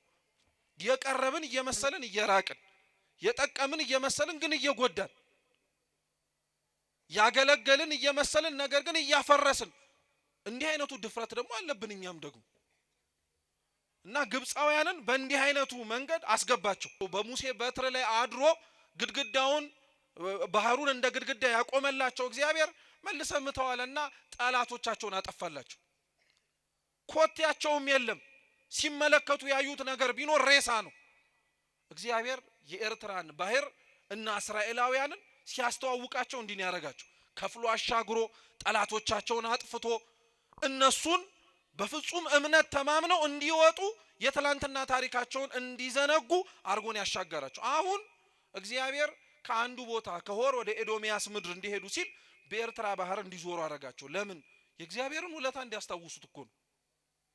እግዚአብሔር ያረገላቸውን ነገር እንዳይዘነጉት እያልኳቸው ያለሁት ምዕራፍ 16 ላይ አሁን ያነበብነው ኦሪት ዘሁልቅ ላይ የእግዚአብሔር ቤተ መቅደስ ሲደፈር ጠበቃ ሆኖ ራሱ እግዚአብሔር ወዳጆቹ ሙሴና አሮን ነው ያንን ቤተ መቅደስን ያንን የኦሪቱን ድንኳን ያንን ሥርዓተ አምልኮ እንዲጠበቁ ያደረጉት። ይሄንን ውለታ እግዚአብሔር ለሕዝቡ ውሎላቸዋል። እነሱን ውጡና ሙቱልኝ አላላቸው። እነሱን ተጋደሉልኝ ዳታንን፣ አቤሮንን፣ አሳፍን፣ ቆሬን አብረዋቸው የነበሩትን 200 ሰዎችን 250 ሰዎችን እርም አብሏቸው ዋጋ አስከፍሏቸው አላለም። መጀመሪያ እግዚአብሔር ነው ሃይማኖትን የጠበቀው። ከዛ በኋላ ነው ሕዝቡን እንዲጠብቁ የነገራቸው። በነገራችን ላይ ክርስቲያኖች ሃይማኖትን መጀመሪያ መጠበቅን ያሳየን ራሱ ክርስቶስ ነው። ክርስቶስ የሰጠንን ሃይማኖት ጠብቆልናል። ክርስቶስ የሰበከልንን ሃይማኖት ግራ እንዳንጋባ እንዳንወዛወዝና ከአንዱ ወደ አንዱ እንዳንሄድ እሱ ራሱ ጠብቆልናል። አምላካችን እኮ ወርዶ በነበረበትና በመሬት ላይ ሲዘዋወርና ሲያስተምር በነበረበት ወቅት 3 ዓመት በደንብ ትኩረት ሰጥቶ ያስተማረው በደንብ ትኩረት ሰጥቶ የሰበከው ነገር ቢኖር ሃይማኖትን በደንብ አርጎ ግራ እንዳንጋባ እንዳንንቀጠቀጥ ከአንዱ ወደ አንዱ እንዳንሄድ በደንብ አርጎ አስጠንቅቆን ያስተማረን። ሃይማኖትን መጠበቅ ከማን ተማራችሁ ብንባል ከክርስቶስ የተማርነው እኛ። ለእውነት መኖር ከማን ተማራችሁ ከተባልን ከክርስቶስ ነው። ሲጀመር ክርስቶስ ራሱ የሞተው ለምንድን ነው? ለእውነት እኮ ነው የሞተው። ለእውነት እኮ ነው ራሱን አሳልፎ የሰጠው። ለእውነት እኮ ነው መስቀል ላይ የተሰቀለው። ሃይማኖትን መጠበቅ ከሱ ተምረናል። ከሱ መጠበቅ የተማርነውን ሃይማኖት ነው ከዛ ሰው የሚጠብቀው። እግዚአብሔር ያልጠበቀውን አንተም አትጠብቅም። እግዚአብሔር የጠበቀውን ግን ማቃለል አትችልም። አሁን እኮ ያለንበት ችግር ይሄ ነው። በነገራችን እግዚአብሔር ጠብቆ እግዚአብሔር አስተምሮ አምላካችን ኢየሱስ ክርስቶስ ሰብኮ የሰጠህን ሃይማኖት ሰብኮ የሰጠህን እውነት አንተ እንዴት ታቃልለዋለህ? አንተ እንዴት ከሌላ ነገር ጋር አብረህ አያይዘዋለህ? በዚህ በዘመናዊው ዓለም ላይ ያለንበት ዘመናዊ ከሚባሉት አመለካከቶች እኮ ሃይማኖትን ማርከስና ማቅለል እኮ ነው። በቀደመው ዘመን ሃይማኖት ጥያቄ ምልክት ውስጥ ይገባ የነበረው በሃይማኖት አስተምሮስ ችግር ይፈጠር የነበረው በክህደት ነው። ቤተክርስቲያን የምታስተምረውን አታስተምርም በማለት የተናገረችው ያልተናገረችውን ደግሞ ትናገራለች በማለት ችግር ይፈጠር ነበር። ለዛ ችግር መፍትሄ ይሰጥ ነበር። እሱ የክህደት ትምህርት ሲያበቃ ደግሞ ስለተነሳ በክርክር ሃይማኖቱን በክርክር እምነታችንን ሊያስለቅቁን ያልቻሉን ጠላቶች ተነስተው ደግሞ ሰይፍ ማንሳት ጀመሩ። በጉልበት ለማድረግ ማለት ነው። በጉልበትም በንግግርም ሊለወጥና ሊስተካከል የማይችል ሀቅ እንደሆነ ስለታወቀ ያመነው አመነ፣ ያላመነው ደግሞ ሳያምን ቀር። አሁን ያለንበት ዘመናዊው ጦርነትና ውጊያ ግን ምን መሰላችሁ? አንዳንዶቻችን ክርስቶስ ጠብቆ የሰጠንን ሐዋርያትም ከርሱ ተምረው እንዲህ ነው ሃይማኖታችሁ ብለው ያስተማሩንን ትምህርት አንዳንዶቻችን እንደቀላል እናየዋለን። መልካም ምግባር ነው እንጂ ሃይማኖት ምን ያስፈልጋል የምንል ሰዎች እኮ አለን እኛ። ዋናው ጥሩ መስራትህ ነው እንጂ ሃይማኖቱ ምን ያስፈልግልሃል ብሎ የሚያስብ እኮ ሰው አለ። ሃይማኖት ማለት በነገራችን ላይ ክርስቲያኖች አስተምህሮ ማለት ነው። እስኪ ሃይማኖት በሉ እንጂ ማለት አስተምህሮ ማለት ነው። አው የምናምነው እምነት የተቀበልነው ሃይማኖት የሚያስተምረው አስተምህሮ አለ። ለምሳሌ እንደ አንድ ክርስቲያን እንደ ኦርቶዶክስ ተዋህዶ አማንያን ሃይማኖታችሁ ምንድነው ተብለን ብንጠየቅ አስተምህሮ ነው መልስ የምንሰጠው። እኛ ክርስቲያኖች ሁሉን የፈጠረ አንድ አምላክ በሚሆን በእግዚአብሔር አብ ምን እናረጋለን? እናምናለን ብለን የምንሰጠው እስከ መጨረሻው የጸሎት ሃይማኖት ምስክርነት የሙታንንም መነሳት ምን እናረጋለን? ይሄ ሃይማኖት ነው፣ ምስክርነት ነው። ይሄ ምስክርነት ነው። አሁን የመጣብን ችግር አሁን እየታየብን ያለው ፈተና ግን ምንድነው? አስተምህሮ አያስፈልግም፣ አስተምህሮ ምንም አያደርግም፣ ዋናው ደግ ማድረግ ነው ብሎ የሚያስብ ሰው ተነሳብን። መልካም ማድረግ ጥሩ ነው። መልካም ላረክበትና መልካም ለምታደርግበት ነገር ግን የምታረግበትን ምክንያት አለማወቅ ግን በጣም ይለያያል። በጣም አደገኛም ነው ጭምር። በነገራችን ላይ ክህደት ነው እሱ ራሱ። ይሄ ብቻ ደግሞ ብሎ አያበቃም። ሌሎች ደግሞ አሉ በውጭ ሆነው የሚናገሩ እዚህም ውስጥም ሆነንም ጭምር ትንሽ ጭላንጭሉ የሚታየብን አንጠፋም። ሁሉም ትክክል ነውስ የሚል ሰው የለም። ሰምታችሁ አታውቁ? ሁሉም እኮ ትክክል ነው፣ ሁሉም መርቶ የሚወስደው ወደ ማን ነው? ወደ እግዚአብሔር ነው ብሎም የሚያስብ እኮ ሰው አለ። ሁሉም እንዴት ትክክል ሊሆን ይችላል? እንደው አመክንዮአዊ በሆነ አስተሳሰብ እኮ ብናስበው ራሱ እንዴት ሁሉም ልክ ሊሆን ይችላል? እኔ እኮ በጣም የሚገርመኝ ነገር ምን መሰላችሁ? ይሄንን የተቀበልነውንና እውነት ነው ብለን ሁሉም ነገር የምናራምደውን አንድ እምነት ለሌላ ነገር እንደማናረገው ታውቃላችሁ? ምሳሌ ልስጣችሁ። ሁላችሁም አነሰም በዛም ሁላችንም በመማር በማስተማር ሂደት ውስጥ አልፈናል። ፈተና ላይ ተቀመጣችሁ ልበላችሁ። የፈተና ጥያቄዎች እንደምታውቁት ወይ ምርጫ ነው ወይ ዳሽሙላ ነው። እየሰማችሁኝ ነው? ወይ ምርጫ ነው ወይ ዳሽሙላ ነው። አለበለዚያ ደግሞ ተንትን ጻፍ ነው። አለያ ደግሞ እውነት ወይስ ምን በል ነው። መልሱ እንጂ። እሺ ጥሩ። አሁን እናንተ 10 ጥያቄ ደርድሮላችሁ መምህሩ እውነት ወይስ ሐሰት በሉን የሚላችሁ ወይስ ከፈለክ እውነትም በለው ከፈለክም ሐሰትም በለው ነው የሚል እንዴ? ታስቡበታላችሁ እንዴ?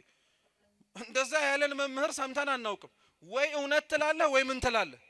ሐሰት ትላለህ። ሁሉንም እውነት ማለት አትችልም ብትል አንተ እውነት ነው ያልከው ሊኖር ይችላል፣ ግን ሐሰት የሚኖር ነገር አይጠፋም? ይጠፋል። ሁሉንም ሐሰትም ማለት አትችልም፣ ምን ሊኖር ስለሚችል። ይሄንን አመክንዮ ለምንድን ነው ለሃይማኖት ሲሆን ግን ማንቀበለው? ሁሉም ሃይማኖት ልክ ነው፣ ሁሉም እኮ እውነታ አለው እንላለን። ሁሉም እውነት ሊሆን አይችልም፣ ሁሉም እውነታ ሊኖረው አይችልም። ቢሆን ኖሮ ለምን ሐዋርያት ወጥተው መስበክ አስፈለጋቸው? ቢሆን ኖሮ ለምን ክርስቶስስ ወጣችሁ እኔ ያስተማርኳችሁን ትምህርት እያስተማራችሁ በአብ በወልድ በመንፈስ ቅዱስም አጥምቁ ማለት ለምን አስፈለገው? ሁሉም እውነት ከሆነ ለምን ይደክማሉ? ሁሉም እውነት ከሆነ እሱስ ለምን ይደክማል? 3 ዓመት ለምን ማስተማር አስፈለገው? ለምን ሰዎች የሰው ልጅ ማን ይሉታል ብሎ መጠየቅ ለምን አስፈለገው? ያሉትን ይበሉት፣ የሚሉትን ይበሉ፣ ዋናው ሁሉም እውነት ነው አላለም። ግን አሁን የመጣብን ፈተና ይሄ ነው። ሁሉንም ሃይማኖቶች እውነት ነው ብለን እንድንቀበል በፍጹም አይሆንም። እውነት የሆነው እውነት ነው፣ ያውም እውነት የሆነው አንድ ነው። እርሱም እኛ የምናምነው የኦርቶዶክስ ተዋህዶ እምነት ነው። ይሄንን አናፍርበትም፣ እንድታፍሩበትም አያስፈልግም። ከሰው ጋር አብረን ለመኖር በሚል ካሉን ከአካባቢያችን ጋር ተስማምተን ለመኖር በሚል እውነትን አንደብቅም። እውነቱ ይሄ ነው። እውነቱን ይዞ ከሌላው ጋር አብሮ መኖር በጣም የሚቻል ነገር ነው። ክርስቶስ የሰበከውን እውነት እየሰበከ ከሌሎች ከሚጠሉት ሰው ጋር አብሮ ኖሯል አልኖረም? ኖሯል። ከሚያሳድዱት ጋር አብሮ ኖሯል አልኖረም? ኖሯል። እሱ የሚያስተምረውን እውነት ውሸት ነው ከሚሉት ጋርም አብሮ ኖሯል። ታዲያ የት ያመጣነውን ነገር ነው እኛ? ታዲያ የት የተሰበከልንና ያየነውን እውነት ነው እንደዛ ብለን የምንናገረው? የለም። ግን አሁን እንደዛ እየሆነብን ተቸገርን። ሃይማኖትን ክርስቶስ ጠብቆ አሳይቶናል፣ እኛም እንጠብቀዋለን። ሃይማኖትን ክርስቶስ ሰብኮልናል፣ ብንችል እኛም እንሰብከዋለን። የቻልን ባንደበታችን፣ የበረታን ደግሞ ከቃላችን ባለፈ በእውነትም በመኖርም ጭምር እንሰብከዋለን። ይሄንን ነው እርሱ ጠብቆ አሳያቸው። መጀመሪያ ቤተ መቅደሱን አስጠበቀ፣ ክብረ ክህነቱን አስጠበቀ፣ ሁሉንም ነገር አስጠበቀላቸው። አሁን ያስጠበቀላቸውን ያንን እምነታቸውን እነሱ ደግሞ መጠበቅ የሚያስፈልጋቸው ጊዜ ደረሰ። ትላንት እምነቱን እንዳስጠበቀላቸው ሊያጠፏቸው ከተነሱት ከሐሰተኛ ካህናት እንዳዳናቸው ረስተው ነበረ። ስለዚህ በኤርትራ ባህር እንዲዞሩ አረጋቸው። የኤርትራ ባህርንም ሲያዩት ምንም ትዝ ሊላቸው አልቻለም። የሚገርም እኮ ነው የሰው ጠባዩ፣ በጣም ነው የሚደንቃችሁ። አርግልኝ ብለን የለመነውን ነገር ከእግዚአብሔር ተቀብለ እያየኸው እግዚአብሔርን መርሳት አያሳዝን? ለምነ በተቀበልከው ትዳርህ ውስጥ እግዚአብሔርን መርሳት፣ ከእግዚአብሔር ለምነ የተቀበልከው ልጆችህን እያየ እግዚአብሔር ትዝ አይልህም። በጣም ነው የሚያሳዝነው። አምላክህን ለምነህ ባገኘኸው ትዳር እግዚአብሔር ትዝ አይልህም፣ ትረሳዋለህ።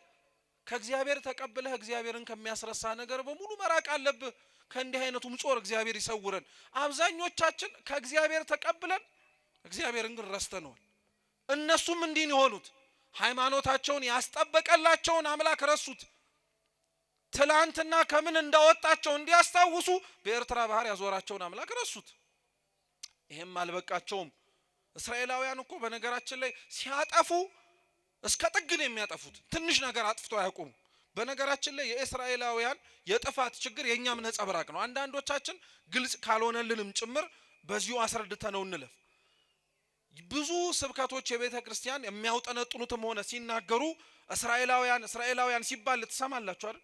እና አንዳንድ ሰው ለምንድነው እኛ ስለ እስራኤላውያን የምንሰበከው? ለምንድነው ስለነሱ የሚወራልን? ያለንበት ሁኔታ ያለንበት ሀገር በምንኖርበት ሀገር የምንጠራበት መጠሪያ አለ። ለምንድነው እስራኤል የሚባለው እስራኤላውያን እየተባለ የሚሰበከው? አንደኛ በነገራችን ላይ ማወቅ ያለብን መጽሐፍ ቅዱስ አምላክም ሰው ሆኖ የወረደበት ሀገር ይወርድበታልም ተብሎ የተጠበቀለት ሕዝብ ተስፋ የተነገረው እስራኤላውያን ናቸው። ያን ሀቅ መሻር አንችልም። ሁለተኛው ግን ምን መሰላችሁ? እስራኤላውያን ያለባቸው ችግር የኛ ችግር ስለሆነ ነው።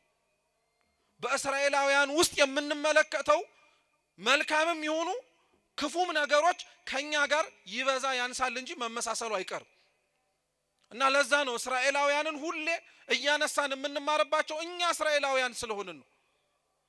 በምንወለድበት ሀገር እንደዛ ተብለን አንጠራ እንጂ እስራኤል ዘነፍስነን በ12ቱ የእስራኤላውያን ነገድ ተብለው ተጠርተው በተሾሙ በ12ቱ ሐዋርያት ክህነት እጅ የተጠመቅን ቅዱስ ቁርባንን የተቀበልን ትምህርታቸውን የምናምን ስለሆነ እስራኤል ዘስጋ ተብለን አንጠራ እንጂ እኛ እስራኤል ዘነፍስነን።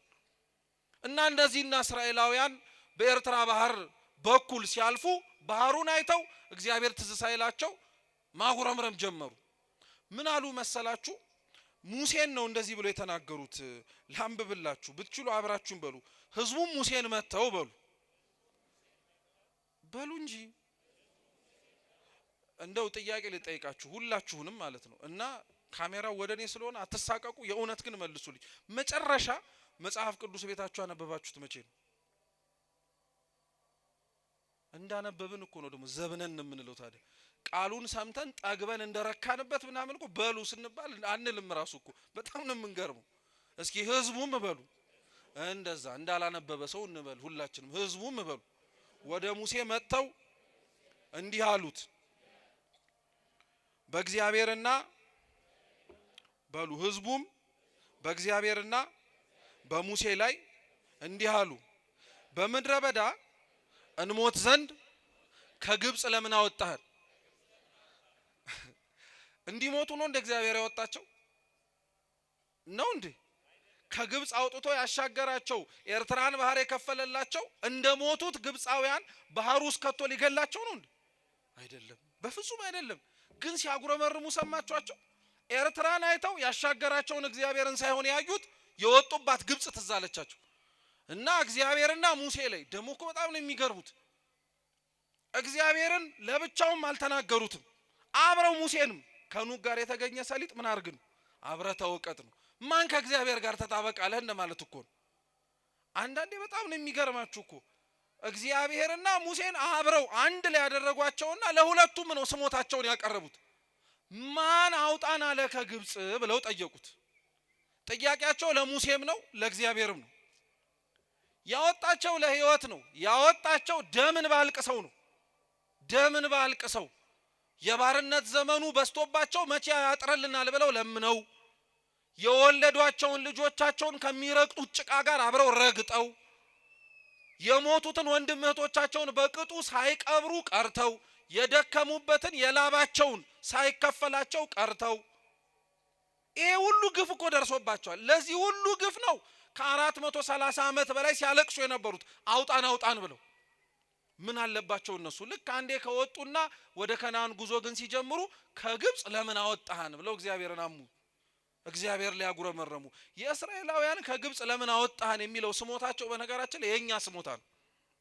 የኛ በደንብ የምንታወቅበት ስሞታችን ነው። ግብጽ ዓለም ናት። እግዚአብሔርን ከዓለም ካላወጣኸኝ ለደከምኩበት ዋጋ እየተሰጠኝ አይደለም፣ እየኖርኩበት ያለው ህይወት በረከት አጥቶ እየተቸገርኩኝ ነው፣ ልጆቼ ምግባር አጡ፣ ትዳሬ ተበጠበጠ፣ ካንተ ጋር አብሬ ለመኖር የምችልበት ህይወት አጣው ብለህ ሁላችንም ብለን አጉረምርመን አልቅሰን ደምን ባፍሰን እግዚአብሔርን ጸልየናል። ልክ እንዲህ ያልናት ጊዜ ልክ መጥቶ የመሻትህ የልቡና ፈቃድ በሙሉ ከኃጢአት በቀር እግዚአብሔር ልክ እንደሰጠህ አብሮ የሚመጣ ግን መስቀል እንዳለ እንረሳዋለን። እግዚአብሔር ከግብጽ አውጣን ሲሉት አውጥቷቸዋል፣ ነፃ አውጥቷቸዋል። ነፃ ካወጣቸው በኋላ ግን አብረው እነሱ ደግሞ መሸከም የነበረባቸው ችግሮች ነበሩ። አብረው መሸከም የነበረባቸው መስቀሎች ነበሩ። ለነዛ ዝግጁ አልነበሩ። ከግብጽ ሲወጡ እነሱ ከነዓን በ40 ቀን ነበር መግባት የፈለጉት። አሸዋ ሳይነካቸው፣ ፀሐይ ሳያቃጥላቸው፣ ምንም ነገር ሳይሆኑ። ደግሞ እኮ የሚገርመው እግዚአብሔር ይሄን አድርጎላቸዋል። አሸዋው ግለቱ እንዳያቃጥላቸው ከመሬት አንድ ስንዝር ከፍ አድርጎ፣ የፀሐዩ ግለት እንዳይበላቸው በደመና ጋርዶ፣ አሁን እንደተሰበሰብንበት ብርሃን በሌለበት ጨለማ በበረሃ ሲጓዙ የብርሃን አምድ አቁሞላቸው፣ ጠላቶቻቸው ከፊት እንዳያጠቋቸው ቀድሞ መንገዱን አስተካክሎ፣ ከኋላ ያለፏቸው ጠላቶቻቸው መተው እንዳያስደነግጧቸው ከጀርባ ጠብቋቸው። እግዚአብሔር እውነቴን ልንገራችሁ ለእስራኤላውያን ምን ያላረገላቸው ነገር አለ? እግዚአብሔር ላንተ ምን ያላረገልህ ነገር አለ? ምን ያሳጣህ ነገር ኖሮ ነው እንደዚህ የምታጉረመርምበት? ምን ያሳዘነህ ነገር ኖሮ ነው እንዲህ አምረረህ የምታለቅስበት? ሰው ላይ አታልቅሱ ነው አይደል የሚባለው? እግዚአብሔር ላይ ስለምን የምታለቅስበት? ምን ያሳጣህ? ምን የበደለህ ነገር ኖሮ? ምን ያጎደለብህ ነገር ኖሮ?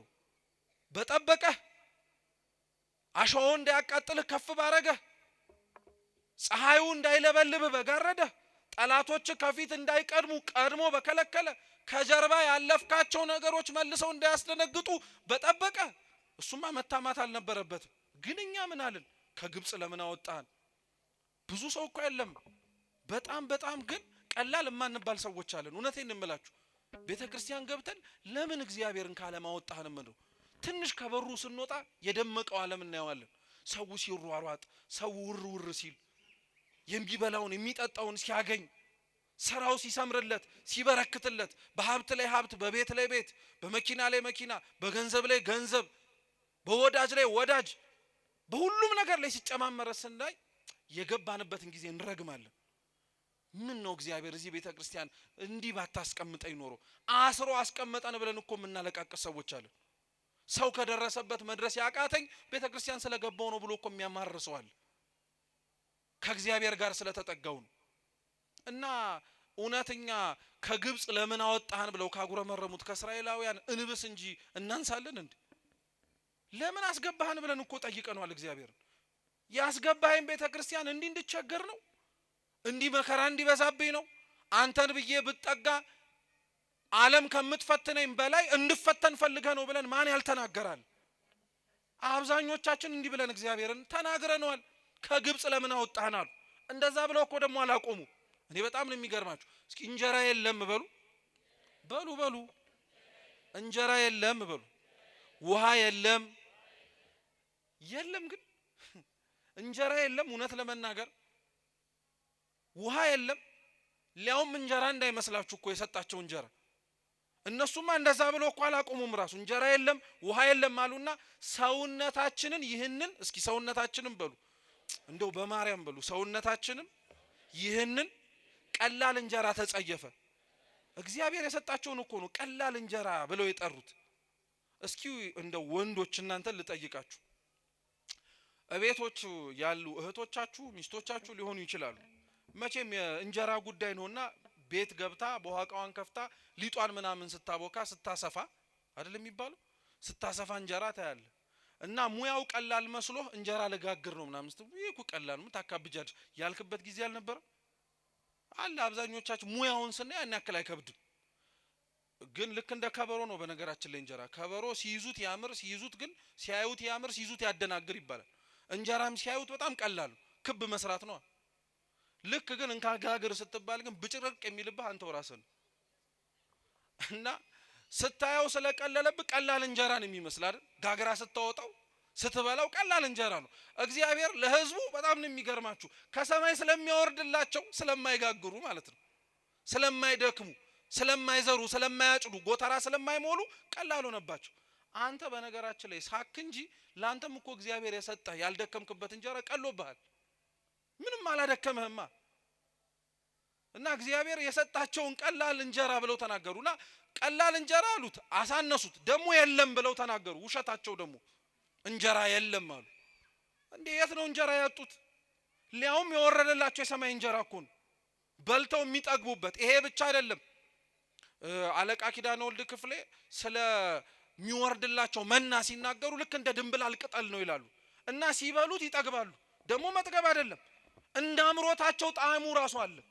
አስባችሁታል? አሁን ለምሳሌ ቤታችሁ ያላችሁ እንጀራ ስትበሉት ልክ እንደ አምሮታችሁ ሽሮ ሽሮ ቢል፣ ስጋ ስጋ ቢል፣ ጥብስ ጥብስ ቢል፣ ቅቅል ቅቅል ቢል ኑሮ ቀለላል። እንጀራ ብቻ ጤፍ እየጋገርክ መብላት ብቻ እኮ ነው በቃ አለቀል። ግን አይደለም እውነታው። ለነሱ ግን ይሄን እንጀራን የሰጣቸው ለምን እንደሆነ ታውቃለህ? እንዳያጉረመርሙ እኮ ነው። አጣን ብለው እንዳይናገሩ እኮ ነው። እግዚአብሔር ለምንም ነገር እንዳይመቹ ነው ያደረጋቸው። ውሃ የለም አሉ። ደሞ እንጀራ ብለው አላቆም። ውሃ የለም አሉ። ውሃውስ እንደው እግዚአብሔር እኮ ከአፈር ላይ እኮ ሊሰጣቸው ይችላል። ቆፈር ቆፈር አድርጋችሁ ሊፈልቅላችሁ ይችላል ብሎ መናገር ይችላል። የሰጣቸው ውሃ ግን የአለት ውሃ ነው። እስኪ የአለት ውሃ በሉ። አለት ምንድነው? ድንጋይ ማለት ነው አይደል? ከድንጋይና ከአፈር ውሃ ንጽህናው የትኛው ይበልጣል? የድንጋይ ነው አይደል? ለምንድን?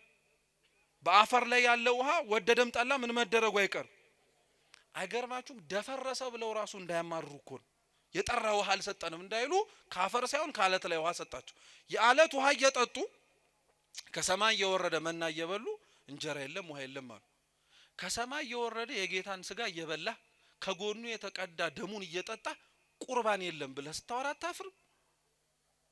ቤተ መቅደሱ እንደተዘጋብህ መቼ ነው የምንቆርበው እያልክ እየቻልክ ሳትከለከል እንደዛ ብለህ ስትናገር አያሸማቅቅም? ታዲያ ከኛ በላይ እንደዚህ ብሎ እግዚአብሔርን ያመው ማን አለ? እንጀራ የለም ውሃ የለም፣ ሰውነታችን ይሄንን ቀላል እንጀራ ተጸየፈ አለ። ይሰማል እግዚአብሔር፣ ያዳምጣል በደንብ አድርጎ። ያልሆነ ሆነ እየተባለ እየተነገረ ነው። ከዛ በኋላ ሲነበብ እንደሰማችሁት ህዝቡ ላይ እግዚአብሔር አምላክ ተናዳፊ እባብ ሰደደበት። ዋጋው እንዲገባው የበላኸው እንጀራ የጠጣኸው ውሃ ቀላል ብለህም ያረከስከው ነገር ዋጋው እንዲገባ እስኪ አተኸው ተመልከተዋል። እንጀራውን አልወሰደውም፣ ውሃውን አልወሰደውም፣ ግን እንጀራውንና ውሃውን የሚበሉበትን ጤናቸውን ወሰደው። እባብ መርዛማ ነው። እየሄደ እየነደፋቸው በሽተኛ ሆኑ። ሁሉም ታመሙ። ሲያጉረመርም የነበረው ሰው በሙሉ አሁን ያጉረመረመበትን እግዚአብሔር አድነኝ ማለት ጀመረ። እስራኤላውያን ችግራቸው ምን ነበረ መሰላችሁ? ወደ መፍትሄው ከመሄዳችን በፊት ማለት ነው። እግዚአብሔር ያረገውንና ያረገላቸውን ነገር እንዳልተደረገላቸው መቁጠሩ ነው። በነገራችን ላይ እስራኤላውያን ህዝቡ ለእግዚአብሔር እያቀረበው ያለው ጥያቄ ወይም ችግርን በለው የእስራኤላውያን ችግር ብቻ አይደለም። በየዘመናቱ የነበሩ እግዚአብሔር አድርጓቸው ሰርቷቸው ፈጽሟቸው ሆኗቸው ነገር ግን አይ በፍጹም እያሉ የሚነሱ ክህደቶች በሙሉ ምንጫቸው መካከል አንዱ ይሄ ነው። በሃይማኖት ላይ በሚነሱ በማንኛውም አይነት ዘርፍ ማለት ነው የሚነሱ ጥያቄዎች ወይም ክህደቶች ምንጫቸው ምንድነው ብላችሁ ብትጠይቁ የመጀመሪያው ይሄ ነው። የመጀመሪያው አንደኛው የምናገኘው ይሄ ነው። ምን ብትሉ የሆነውን እንዳልሆነ መናገር። እንጀራውን ቀላል ነው ማለት፣ የተሰጠህን የለም ማለት። በቤተ ክርስቲያን ታሪክ ላይ እኮ በሃይማኖት ሳይጎል እንደ እንጀራ ጠግበው እንደ ውሃ ጠጥተው የረኩበትን ምስጢር የለም ብለው አምተው ተናግረው ከሃይማኖት ይወጡ አሉ። አንድ ስለዚህ እንጀራ ያርቃል ማለት ነው። ውሃ ያርቃል ማለት ነው። ሐሰት ያስወጣል። አንድ ሁለተኛው ሰው ከሃይማኖት እንዴት ይወጣል መሰላችሁ? ሰው ከሃይማኖት የሚወጣው ደግሞ ድሎት ሲፈልግ ነው፣ ምቾት ሲፈልግ ነው። ጠባቧ መንገድ እያለ ጌታችን ኢየሱስ ክርስቶስ በራሱ አንደበት በነቢያቱም አንደበት ይናገራል። የምንመላለስባት መንገድ ጠባብ መንገድ ናት። ምሳሌ ልስጣችሁ። የቤተ ክርስቲያኑን ቅጥር ግቢ በር ይሄ ከጀርባችን ያለው ሰፊ ነው። ስለዚህ እንደፈለክ ትወጣለህ ትገባለህ። በጣም ወፈርክ ቢባልም ይሄን ያክል በር ልትወፍር አትችልም። በፍጹም ሊሆን አይችልም።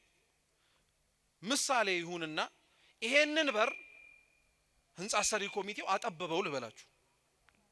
ከዛ በኋላ ግባ ቢልህ ያለህ አማራጭ ምንድነው? ወፍራም ከሆንክ ምን ማድረግ አለብህ? ምን ደርምሳው አትገባ። ምን ማድረግ አለብህ? መቅጠን ምን ግዴታ ነው፣ አማራጭ ራሱ አይደለም። በበሩ ምን ማድረግ ስላለብን ማለፍ ስላለብን። ሃይማኖት ማለት በነገራችን ላይ እንደዚህ ነው። ስሪቱንና በሩን አበጅቶ የሰጠ ክርስቶስ ነው። አንተ የምትገባው ሰውዬ ስለወፈርክ ተብሎ የሚሰፋ በር የለም። አንተ ስለወፈርክ ተብሎ ተደርምሶ ለአንተ አዲስ የሆነ በር አይበጅም። ሃይማኖት ስንት ናት? አንዲት ናት። በሩም ስንት ነው? አንድ ነው። አንተ ትቀጥን ይሆናል፣ አንተ ትስተካከል ይሆናል። አንተ ለተዘጋጀውና ለተሰራው በር ለማለፍ ምቹ ልትሆን ትችላለህ እንጂ ላንተ አልተስማማም ተብሎ የሚፈርስ የለም። ግን በየዘመናቱ ከሃይማኖት የወጡ ሰዎች የወጡት በምን ምክንያት ነው? በድሎት በቀጭኑ ጠባቡ መንገድ መመላለስ ስላልፈለጉ ወፋፍራም መንገድ መፈለግ ጀመሩ፣ አጡ። ስለዚህ ምን አረጉ? በሩን አይንዱት፣ በእነሱ መሰረትነት ላይ ታነጸ አይደለም። በሩን አያፈርሱት፣ እነሱ ያበጁት አይደለም። በሩን የሰራው መሰረቱን የጣለው ክርስቶስ ነው።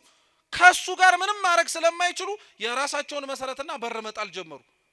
ከጠባቡ መንገድ ወደ ሰፊው መንገድ የገቡ በዚህ አሉ፣ በጥጋባቸው። ሌላው ሰው ከሃይማኖት የሚወጣው ደግሞ በምን መሰላችሁ? በድርቀት ነው። እስኪ ድርቀት በሉ። ድርቀት ምን እንደሆነ ታውቃላችሁ? አንደኛው ድርቀት ማለት የልምላሜ ማጣት ነው አይደለ? ወይም ይሄ የወዝ ማጣት መራቆት ምንድነው ይባላል። ሴቶች አሁን ለምሳሌ ጸጉራቸውን ቅባት ካልተቀቡ ቆዳዬ ምን አረገ ይላሉ። እንዴ ባትቀቡም እኮ ይቀላል እኮ። ጥያቄ ነው የምንጠይቃችሁ። ቆዳዬ ምን አረገ ይላሉ። ምን ሲያፈሱበት ደግሞ ይረሰርሳል። ቅባት ሲፈስበት ይረሰርሳል። ድርቀት ማለት እንዲህ አይነቱ ልላችሁ አይደለም። አንዳንዱ ድርቀት የነፍስ ድርቀት ያለበት ሰው አለ። ሰው ከሃይማኖት የሚወጣው የነፍሱን ልምላሜ ሊያሰጠው የሚችል ስጋውን ግን ሊያደርቀው የሚችለውን የተጋድሎ ህይወት ጠልቶ ነው። ጌታችን ኢየሱስ ክርስቶስ በወንጌል ያለው ትዝ ይላችኋል። ሁለት አይን እያለው ሰው ወደ ገሃነመ እሳት ከሚገባ ይልቅ አንድ አይን ኖሮት ወዴት ቢትገባ ይቀላላል። ጥሩ። ሁለት እጅ ኖሮት ወደ ሲኦል እሳት ከሚማገድ ይልቅ አንድ እጅ ኖሮት ወዴት ቢገባ ይሻላል። ጥሩ። ሁለት እግር ኖሮት ወደ ሲኦል ከሚገባ ይልቅ አንድ እግር ኖሮት ወዴት ቢገባ ይሻላል። ሁለት እያለ የሚጠቅስልህ አንዱ ትርጉም ስጋና ነፍስን። ስጋህም ነፍስህም ሲኦል ገብተው ከሚማገዱ ስጋህን ቀጥተሃት ስጋህን የሚያስፈልጋትን መንፈሳዊ ቀኖና ሰጥተሃት ጾመህ ጸልየህ ሰግደህ መጽውተህ መንፈሳዊ ተጋድሎ ተጋድለህ ስጋህን በዚህ በምድር ላይ ብትጎዳው ይሻልሃል፣ ለስጋህ ብለህ ነፍስህንም ከምትጎዳት ማለት ነው። ስለዚህ ስጋህን ጥለህ ነፍስህን ግን ብለህ የምትኖር ከሆነ ሁለቱን ሳይሆን አንዱን ይዘህ የምትኖር ከሆነ ከፍ ወዳለ ወደ እግዚአብሔር መንግስት ትገባለህ። እየሰማችሁ ነው? ሰው ከሃይማኖት የሚወጣው ይሄን አይነቱን ድርቀት አጋጥሞት ነው። ከነፍሱ ይልቅ ለስጋው አድልቶ ማለት ነው። ነፍሱን እያደረቀ ስጋውን እያደለበ። ለምሳሌ ማርቲን ሉተር የፕሮቴስታንት እምነት መስራቹ በጣም ካሳመፀው ነገሮች መካከል ይሄኛው ነገር በቃ አልተስማማውም፣ አልሆነለትም፣ በፍጹም ሊሆንለትም አልቻለም። ስለዚህ ወጥቶ አመጽ ብሎ ያስነሳው ጾም፣ ጸሎት፣ ስግደት ወዘተ ተርፈ ለምን ያስፈልጋል ብሎ ነው ጥያቄ ያስነሳው። ድርቀት ማለት ይሄ ነው። ድርቀት ደግሞ ምን ማለት መሰላችሁ? ድርቀት በሉ አልሰማም ባይነት ማለት ነው። አንዳንድ ሰው ብለኸው ሳይሰማ ሲቀር እገሌ ምንድነው ትላል? ደረቅ ነው ትላል። እንደ ሰይጣን ደረቅ የለም። ተሰብኮ የማይሰማ ተነግሮት የማያዳምጥ አይቶ የማያምን እንደ ሰይጣን ደረቅ የለም። የሰይጣን ድርቅናው እስካሁን ድረስ ስለሚደረጉት ነገሮች በሙሉ ምንም ለውጥ እንዳያመጣ አድርጎታል። ደረቅ ስለሆነ አንዳንዶቻችን በሃይማኖት ህይወታችን ውስጥ ደረቅ የሆንን ሰዎች አሉ። አይተን የማናምን ተነግሮን የማንሰማ ኑሩት ተብለን የማንኖር ስላላደረግናቸው ነገሮች ውጤት ብለን ከሃይማኖት ልንወጣ እንደምንችል ታውቃላችሁ። ድርቀታችን ማለት ነው። ኑረው እየተባል ካለ መኖር፣ አርገው እየተባል ካለ ማድረግ፣ ሁነው እየተባል ካለ መሆን ድርቀት እኮ ነው። ሰው ድርቀት ሊያወጣው ይችላል ማለት ነው። በዘመነ ሐዋርያትማ ብታዩት ምንም የማያስወጣ ነገር አለ። በጣም ብዙ ምክንያቶች አሉ። ይሄም ህዝብ ከእግዚአብሔር የወጣው በዚሁ አይነቱ ምክንያት ውለታውን ረሳ፣ ወጣ። ስለዚህ እግዚአብሔር እባብ ላከበት። እባብ ሰኮናቸውን እየነደፈ መርዝ ሲገባበት ግን መርዙ ሰውነቱ ውስጥ እየገባ ጤናውን ሲያሳጣው የዚህን ጊዜ ላይ እንጀራ የለም ውሃ የለም ቀላል እንጀራ ነው ብለው ያሙት እግዚአብሔርና ሙሴ ጋር ተመልሰው ሄደው ተንበርክከው እባቡን እንዲያወጣልን እባክህ ለምንልን ብለው መጠየቅ ጀመሩ። ተማጸኑ። ድሮስ ወዴት ሊሄዱ ነበር? እውነት እኮ ነው። ድሮስ ወዴት ሊሄዱ ነበር? ያስቀየምከውን እግዚአብሔርን ነው ይቅርታ ጠይቀህ ደህና የምትሆነው። ያሳዘንከውን አምላክህን ነው ይቅርታ ጠይቀህ ጤናማ የምትሆነው እንጂ ሌላ መንገድ አትፈልግ። እግዚአብሔርን አሳዝነኸው የወሰደብህን ነገር ሰይጣን ይሰጠኛል ብለህ ዓለም ትሰጠኛለች ብለህ አትሞክር፣ አትዳክር፣ አትድከም። ጉልበትህን ነው የምታጠፈው። በፍጹም ልትሰጥህ አትችልም። ከእግዚአብሔር ያጡትን ነገር መልሰው እግዚአብሔርን የጠየቁት ሄደው ሙሴ ፊት ተደፍተው ጠየቁት። ሙሴ ፊት ተንበርክከው ማንባት ጀመሩ። ሙሴም ለእግዚአብሔር ጸለየ። አምላካችንም ነገረው የነሐሱን እባብ ሰርተህ በዓላማ ላይ ስቀል፣ ሁሉም ባዩት ጊዜ ላይ በሕይወት ይኖራሉ አለ። እስኪ የነሐሱ እባብ በሉ። የነሐሱ እባብ እስራኤላውያንን ነድፏቸው መርዝን በሰውነታቸው ውስጥ አሳድሮባቸው ከመጣባቸው ደዌ ያዳናቸው እባብ የነሐሱ እባብ ነው የሚባለው። የቀደመው እባብ ተብሎ የሚጠቀሰው እንደምታውቁት ጠላት ሰይጣን ዲያብሎስ ነው። መርዙ ኃጢአቱ ነው።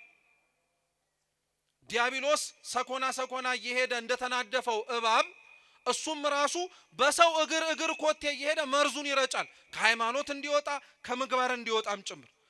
ይሄንን ብትችሉ እንዳትረሱት አደራላችኋለሁ። ሰው ሃይማኖትን የሚክደው በነገራችን ላይ በአስተምህሮ ጉዳይ ብቻ አይደለም፣ በምግባርም ሰው ሃይማኖቱን ሊክድ ይችላል። የሃይማኖት ክህደት በአስተምህሮ ደረጃ ሲሆን ዶግማቲክ ሄረሲ ነው የሚባለው፣ የዶግማ ክህደት ነው የሚባለው። እየሰማችሁ ነው? የአስተምህሮ ክህደት እንዳለ ሁሉ ደግሞ የምግባር ክህደት አለ፣ ኤቲካል ሄረሲ የሚባለው። አሁን በነገራችን ላይ እኛ እዚህ ውስጥ ያለ ነው ማለት ነው። የዶግማ ችግር ላይኖርብን ይችላል፣ እሱንም የሚያውቀው መድኃኔዓለም ነው። ጣቢያ የምንቀላቅል አንጠፋም እዚህ ውስጥም ደግሞ እኮ ያም የሚያምረን ማለት ነው። በዛው ልክ ግን አብዛኞቻችን የምንጠቃበት ችግር ግን የምግባር ከሃዲያን ግን ነን። ይሄ አይዋሽ፣ የምግባር ከሃዲያን ነን በደንብ አድርገን እና ከሃዲያን ወይም የምግባር ችግር ያለባቸው ሲባል የሃይማኖትም ሕጸጽ አለባቸው ሲባል አደራ የዶግማ ብቻ አድርጋችሁ እንዳትወስዱት፣ ወደኛም ይዞራል ይሄ ነገር የምግባር ችግር ያለብን ሰዎች ስለሆነ። ስለዚህ ዲያብሎስ እየሄደ እየነደፈ መርዙን ያሳድርብሃል ማለት እግዚአብሔርን በንግግርህ ትክደዋለህ ለማለት አይደለም፣ በአኗኗርህ እንድትክደው ያደርግሃል። አሁን የአብዛኞቻችን አኗኗር እግዚአብሔርን የሚሰብክ አይደለም፣ ከእውነት ይልቅ አድርባይነት የበዛበት ነው። ለእግዚአብሔር ከመኖር ይልቅ ለስጋችን መኖር የበጣበት ነው። ይሄ ሩቅ እኮ አይደለም። የእግዚአብሔርን ሕግ ከማክበር ይልቅ እኮ የሰው ዓይንና የሰውን ሕግ ለማክበር እኮ እንደዚህ ዘመን የደከምንበት አለ እንዴ? በሰው ፊት ከብረን ለመታየት ብለን የእግዚአብሔርን ሕግ የሻርንበት። ደግሞ እኮ የሚያሳዝነው በጣም የሚገርማችሁ ምን መሰላችሁ? የሰውን ሕግ አክብረው ከፍ ያሉትን ሰዎች እናከብራለን፣ የእግዚአብሔርን ሕግ ብለው የኖሩትን ሰዎች እንንቃለን። በጣም ነው የምንደንቀው እኮ እኛ ደግሞ በጣም ነው የምናሳዝነው። እየሄደ የሚናደፈው እባብ ዲያብሎስ ነው። ዲያብሎስ እየነደፈ ያሳደረባቸውን መርዝ የሃይማኖትም የምግባርን ችግር የነሐሱን እባብ ሰርተ ስትሰቅለው ትድናላችኋል። የነሐሱ እባብ ክርስቶስ ነው። የነሐሱ እባብ መርዝ የለውም ውስጡ፣ ግን እባብ ነው። ነው አይደለም? ነው። የነሐሱ እባብ እኮ ተብሏል። ልዩነቱ ምንድነው? ይሄኛው እባብ መርዝ አለው፣ ያኛው እባብ ግን ምን የለውም? መርዝ የለውም። ያኛው እባብ የነደፈን ዲያብሎስ ነው። ይሄ የነሐሱ እባብ የሚባለው ደግሞ ክርስቶስ ነው። ክርስቶስ መርዝ የለበትም፣ ንጹሕ ባህሪ ነዋ። ምንም እንከን የለበትም፣ ምንም አይነት ችግር የለበትም። ያኛው እባብ ነድፎ ሲጥለን ይሄኛውን እባብ አይተን ግን እንድናለን። ዲያብሎስ ያለ የሌለ ኃይሉን ጨርሶ ሲያዋርደን፣ እግዚአብሔር ግን ኃይሉን በሙሉ እንኳን ማሟጠጥ ሳይጠበቅበት እንኳን የሚያልቅም ኃይል የለውምና ክብር ይግባውና አይተነው ግን እንድንድን ማድረግ ይችላል። ይሄው የነሐሱን እባብ በዓላማ ላይ ስቀለውና የነሐሱን እባብ ሲመለከቱ ይድናሉ አለ። ይሄን የነሐሱን እባብ ግን በነገራችን ላይ እኛ አይደለንም፣ የነሐሱ እባብ ክርስቶስ ነው ያለው፣ ራሱ ጌታችን ነው። የዮሐንስ ወንጌል ምዕራፍ 3 ቁጥር 14 ላይ ሙሴ በምድረ በዳ የነሐሱን እባብ እንደሰቀለው ሁሉ የሰው ልጅ የተባለ ጌታችን ኢየሱስ ክርስቶስም ሊሰቀል ይገባዋል አለ። ክርስቶስ ራሱን የነሐሱ እባብ ነኝ አለ። አሁን የሚገርማችሁ ነገር ምን መሰላችሁ? ክርስቶስ የተሰቀለበት ይሄ የነሐሱ እባብ ከፍ ብሎ የታየበት መስቀል ለቤተ ክርስቲያን አርማ ብቻ አይደለም። ልብ ብላችሁ ስሙ ክርስቲያኖች፣ መስቀል ለቤተ ክርስቲያን አርማ፣ ምልክቷ፣ መገለጫዋ ብቻ አይደለም። መስቀል ሕይወቷም ጭምር ነው። ቤተ ክርስቲያን ለዛ ነው ተመስርታበታለች ራሱ ከሚባልባቸው ትምህርቶች መካከል አንዱ በአርብ ነው። ክርስቶስ በተሰቀለበት ከፍ ብሎ ለዓለም ርቃኑን በታየበት ዕለት ማለት ነው። ክርስቶስ የተሰቀለበት መስቀል ለክርስቲያኖች ምልክታችን ብቻ አይደለም፣ ምልክታችንም ነው፣ ሕይወታችንም ጭምር ነው። ለዛ ነው እኮ አምላካችን በወንጌል ላይ ማንም የኔ ሊሆን ከኔም ጋር አብሮ ሊኖርና ሊከተለኝ የሚወድ ካለ ምኑን ተከትሎ ይከተለኛል? መስቀሉን ተከትሎ መስቀሉን ተሸክሞ። ይሄ ማለት መስቀሉ ራሱን ተሸክሞ ይከተለኝ ማለት ነው አይደለም።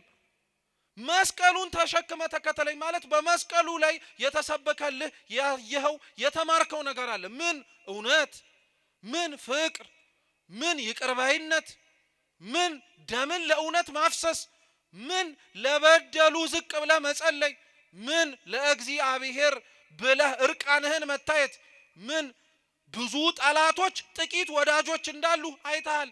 ይሄንን ሁሉ ይዘህ ተከተለኝ አለ። ይሄ ማን የማይከብደዋል? በዚህ ዓለም ሁሉ መወደድ ነው እንጂ ማን መጠላትም ይፈልጋል? ተጠልተን ያደርንባቸው እኮ ምሽቶች እያለቀስን ለምን ጠሉኝ ያለበት ነው። ሰው ሲጠላህ እንዲህ ከተንገበገብክ እግዚአብሔርም ሊያዝንብህ እንደሚችል ተንገብግበህ መቼ ነው ያለቀስከው? መቼ ነው ያነባኸው? በመስቀል ግን ያየነው እሱ ነው። ብዙዎች ጠልተውት ነበር፣ ጥቂቶች ክርስቶስን ወደውታል። እርሱ ለበደሉት ይቅርታ ሲለምን ሲጠይቅ ምህረት ሲያሰጥ አይተናል በደንብ። መስቀልህን ተሸክመ ተከተለኝ ማለት ይቅርታ ይዘህ ተከተለኝ።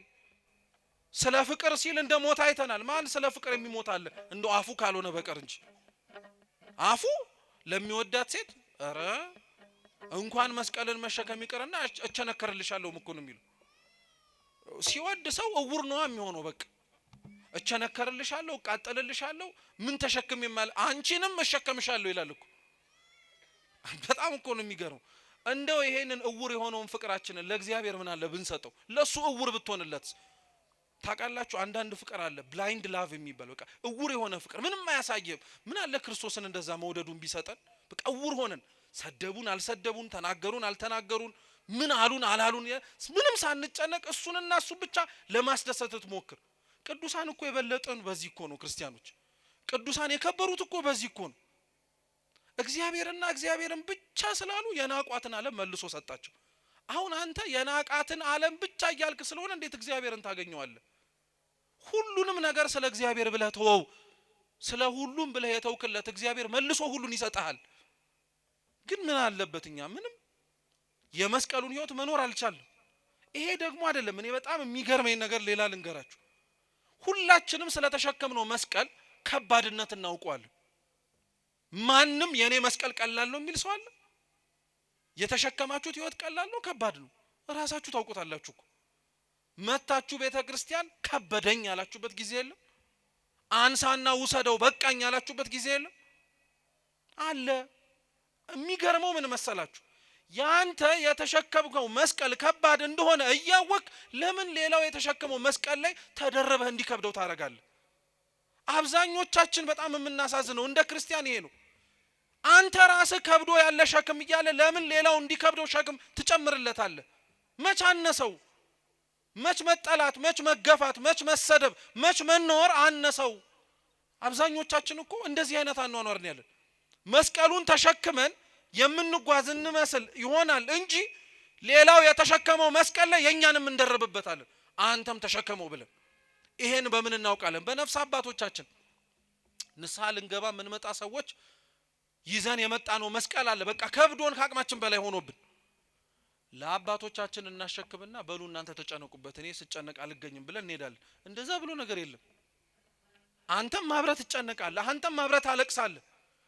የሌላውን ሸክም ሳያንስ ስንቶቻችን ሸክም ጨመርን እኮ ስንት ሰው ላይ።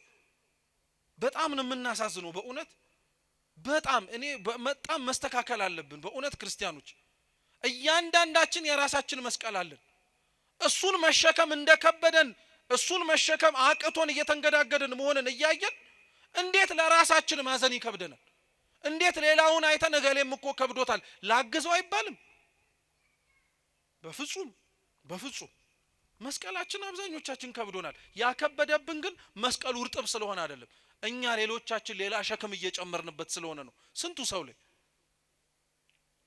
አንድ ሰው ነው ይባላልና በጣም መስቀሉ የተሸከመው በህይወቱ ከበደው፣ በቃ ከአቅሙ በላይ ሆነበት እና ሁሌም ማታ ማታ ሲተኛ ይጸልያል። አምላኬ ከብዶኛል፣ በቃ ጭንቅ ነው፣ መከራ ነው፣ የተሸከምኩት መስቀል አንተን የማይበት ሳይሆን ጭራሽ የማማረርበት ሆነብኝና ይበቃኛል እያለ መናገር ጀመረ። እና ብዙ ዘመን ጸለየ እንደዛ፣ ምንም ግን ለውጥ የለም። መስቀሉ እንደከበደው ነው ሁሌም። እና ከለታት አንድ ቀን ከአንድ ቦታ ወደ አንድ ቦታ ሊሄድ መሳፈሪያ ትራንስፖርት ውስጥ ገብቶ ሁለት ሴቶች ሲያወሩ ይሰማል። መስቀላችን ከብዶን እኮ የሆነ ሰው ጋር ሄደን ቀለለን ሲሉ ማለት ነው። እና ወሬውንም አላስጨረሳቸውም። ወሬውን እነሱ መሀል ላይ ገብቶ አልበጠበጠም። የተናገሩትን ሰማ። አድራሻው የት እንደሆነ ሳይጠይቅ ሲያወሩ አዳመጠ። ከባሱ ወረደና መስቀል ይቀልልኛል ብሎ ያሰበበት ቦታ መሄድ ጀመረ። ሄደ። ሱቅ ነው። ሱቁን አንኳኩቶ ገባ። ሲመለከት ሱቁ በሙሉ መስቀል በመስቀል የተለያየ መስቀል ነው። የወርቅ አለ፣ የብር አለ፣ የነሐስ አለ፣ ትልቅ አለ፣ ትንሽ አለ። ሁሉም የተለያየ መስቀል። ወደ ሰውየው ተጠጋና ምን ልታዘዝ ሲለው አይኔ መስቀሌ ከብዶኝ ከአቅሜ በላይ ሆኖብኝ ልለውጥ ነው የመጣሁት አለ። ትችላለህ፣ ምንም ችግር የለውም። በምንድነው መለወጥ የምትፈልገው? አሁን ነው ወይስ ነገ ነው? አይ አሁን ነው መለወጥ የምፈልገው አለ። እንግዲያውስ አንተ ምረጥ አለ። መቼም ያው ውስጥ ያለው ሻጭ እኮ ከሱ በላይ ስለ መስቀሎቹ ያውቃል አያውቅም? ግን እሱ መርጦ ካሸከመው በኋላ ደግሞ የከበደኝ አንተ ነኝ እንዳይለው ነው። አንተው ራስህ ምረጥ አለ። በቃ ሰፊ አዳራሽ ስለሆነ ያየው መስቀል የለም። አንዳንድ መስቀሉን አነሳ፣ ወርቅ መስቀል አነሳና አየው። ሲሸከመውም ቀላል ነው እና ሲያየውም ደግሞ ምንድነው ወርቅ ነውና አይ መስቀል ጥሩ ነው አለ። አንዳንዶቻችን መስቀላችንን ይሄ የምንደምቅበት መስቀል የሚመርጥ ክርስቲያን አለ። ጾር እኮ ነው ማርያምን በሽታ የሚደምቅበት ማለት ከፍ ብሎ መታየት የሚፈልግበት መስቀል አለ። በቃ ይሄ ሲሰቀልም ተሰቀልኩልህ ማለት ነው። እኔ እኮ እንደው አይን ነገር ብዬ ነው እንጂ እኮ ስንቱን ዋጋ ከፍዬ መሰለህ እዚህ የመጣሁት ምናምን ብሎ የተሰቀለበትን መስቀል ለእግዚአብሔር የከፈለለትን ዋጋ ከሱ ሳይሆን የሚፈልገው ስጦታውንና ሽልማቱን ከሰው የሚፈልግ ሰው አለ። እና አንዳንዶቻችን አብረቅራቂ መስቀል እንፈልጋለን። መግባት የማይጠበቅብን ቦታ እንገባለን። ሰው እንዲያየን እኮ ነው። የሆነ የማይቻል አይነት ስራ ስንሰራ አይተን ሰው እንዴት ያለ እንደው ደግ ሰው እኮ ነው እገሌ እንድንባል የማትችለውን መስቀል ለመሸከም የምትገባ ሰው አለ። ሲያየው ወርቅ ነው ተሸከመው፣ ግን ደግሞ የተሻለ እኮ መስቀል ሊኖር ይችላል አለ። ምክንያቱም ያ ሰውዬ እንዳለው ከሆነ አንድ መስቀል ነው ይዞ የሚወጣው። ወርቁንም ብሩንም ምናምን የሚያጌጥበትንም ቀላል የሆነውንም ይዞ መውጣት አይችልም። ስለዚህ ከወርቁ በላይ እኮ ሌላ መስቀልም ሊኖር ይችላል ብሎ ፈለግ ሲያደርግ አንድ ግድግዳው ላይ በጣም የሚያምር መስቀል አየ። ከወርቁም ይበልጣል፣ በጣም ነው የሚያምረው፣ እጅግ ውብ የሆነ መስቀል። ይሄን መስቀል ላይ መረጥኩታል።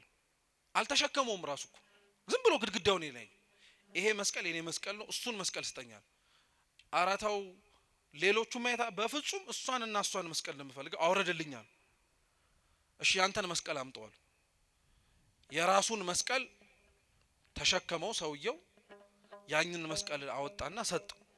ከዛ በኋላ ሲሸከመው ያኛው ሰውዬ ይሄ በጣም ጥሩ ነው ምናምን አለ። እውነት ጥሩ ነው አለው። አዎ በጣም የምትገርም ሰው ነህ አለው። ምኑን ሲለው ያመጣው መስቀል ነው የተሸከምከው መስቀል እኮ ተመሳሳይ ዋጋ ነው ያለው፣ ተመሳሳይ ክብደት ነው ያለው። ጭብጡ ምን መሰላችሁ? እንድትሸከመው የተሰጠ መስቀልና ያማረክበት መስቀል በአቅም የተሰጠህ ነው። ባይሆን ኖሮ ደርምሶ ትሞት ነበር። ያማረርነው መስቀል አልገደለንም እኮ ይኸው እስካሁን ተሸክመነው አይደል እንዴ? ቢያቅትህ ኖሮ እኮ ይሄው ያማረከው መስቀል ተሸክመው ይገልህ ነበር፣ ይገልን ነበር፣ ይሰብረን ነበር። ስለዚህ የሌላውን መስቀል ማንመኝ፣ ከእንትን መከራ ያኛው መከራ ይሻላል አትበል። ላንተ የተሰጠ መከራ መስቀል ይሄ ነው በቃ። እሱን ይዘህ ብቻ ክርስቶስን ለመምሰል ሞክር። እሱን ይዘህ ብቻ ላለመውደቅና እሱን ብቻ ይዘህም ደግሞ ላለመንበርከክ ሞክር። ከአቅምህ በላይም ሆኖ ልትንበረከክ ትችላለህ። መስቀልህ ከብዶ ከአቅምህ በላይ አስጨንቆ ማናችንም ይከብደናል። የዚህን ጊዜ ላይ ክርስቲያኖች እንዲህ ብላችሁ ጸልዩ። አቤቱ ጌታ ሆይ በሉ፣ እኔንም መስቀሌንም እባክህ ተሸከመን። ላንተ ነው እንጂ መስቀሉ የከበደው ለእግዚአብሔር አንተንም መስቀሉንም መሸከም ይከብደዋል? አምላካችን ቅዱስ እግዚአብሔር እውነት ይህንኑ መስቀል ተሸክመን እሱን መስለን የምንኖርበትን ሕይወት ይስጠን። የሰማነውን በልቡናችን ሰሌዳ ይጻፍልን። ወስብሐት ለእግዚአብሔር።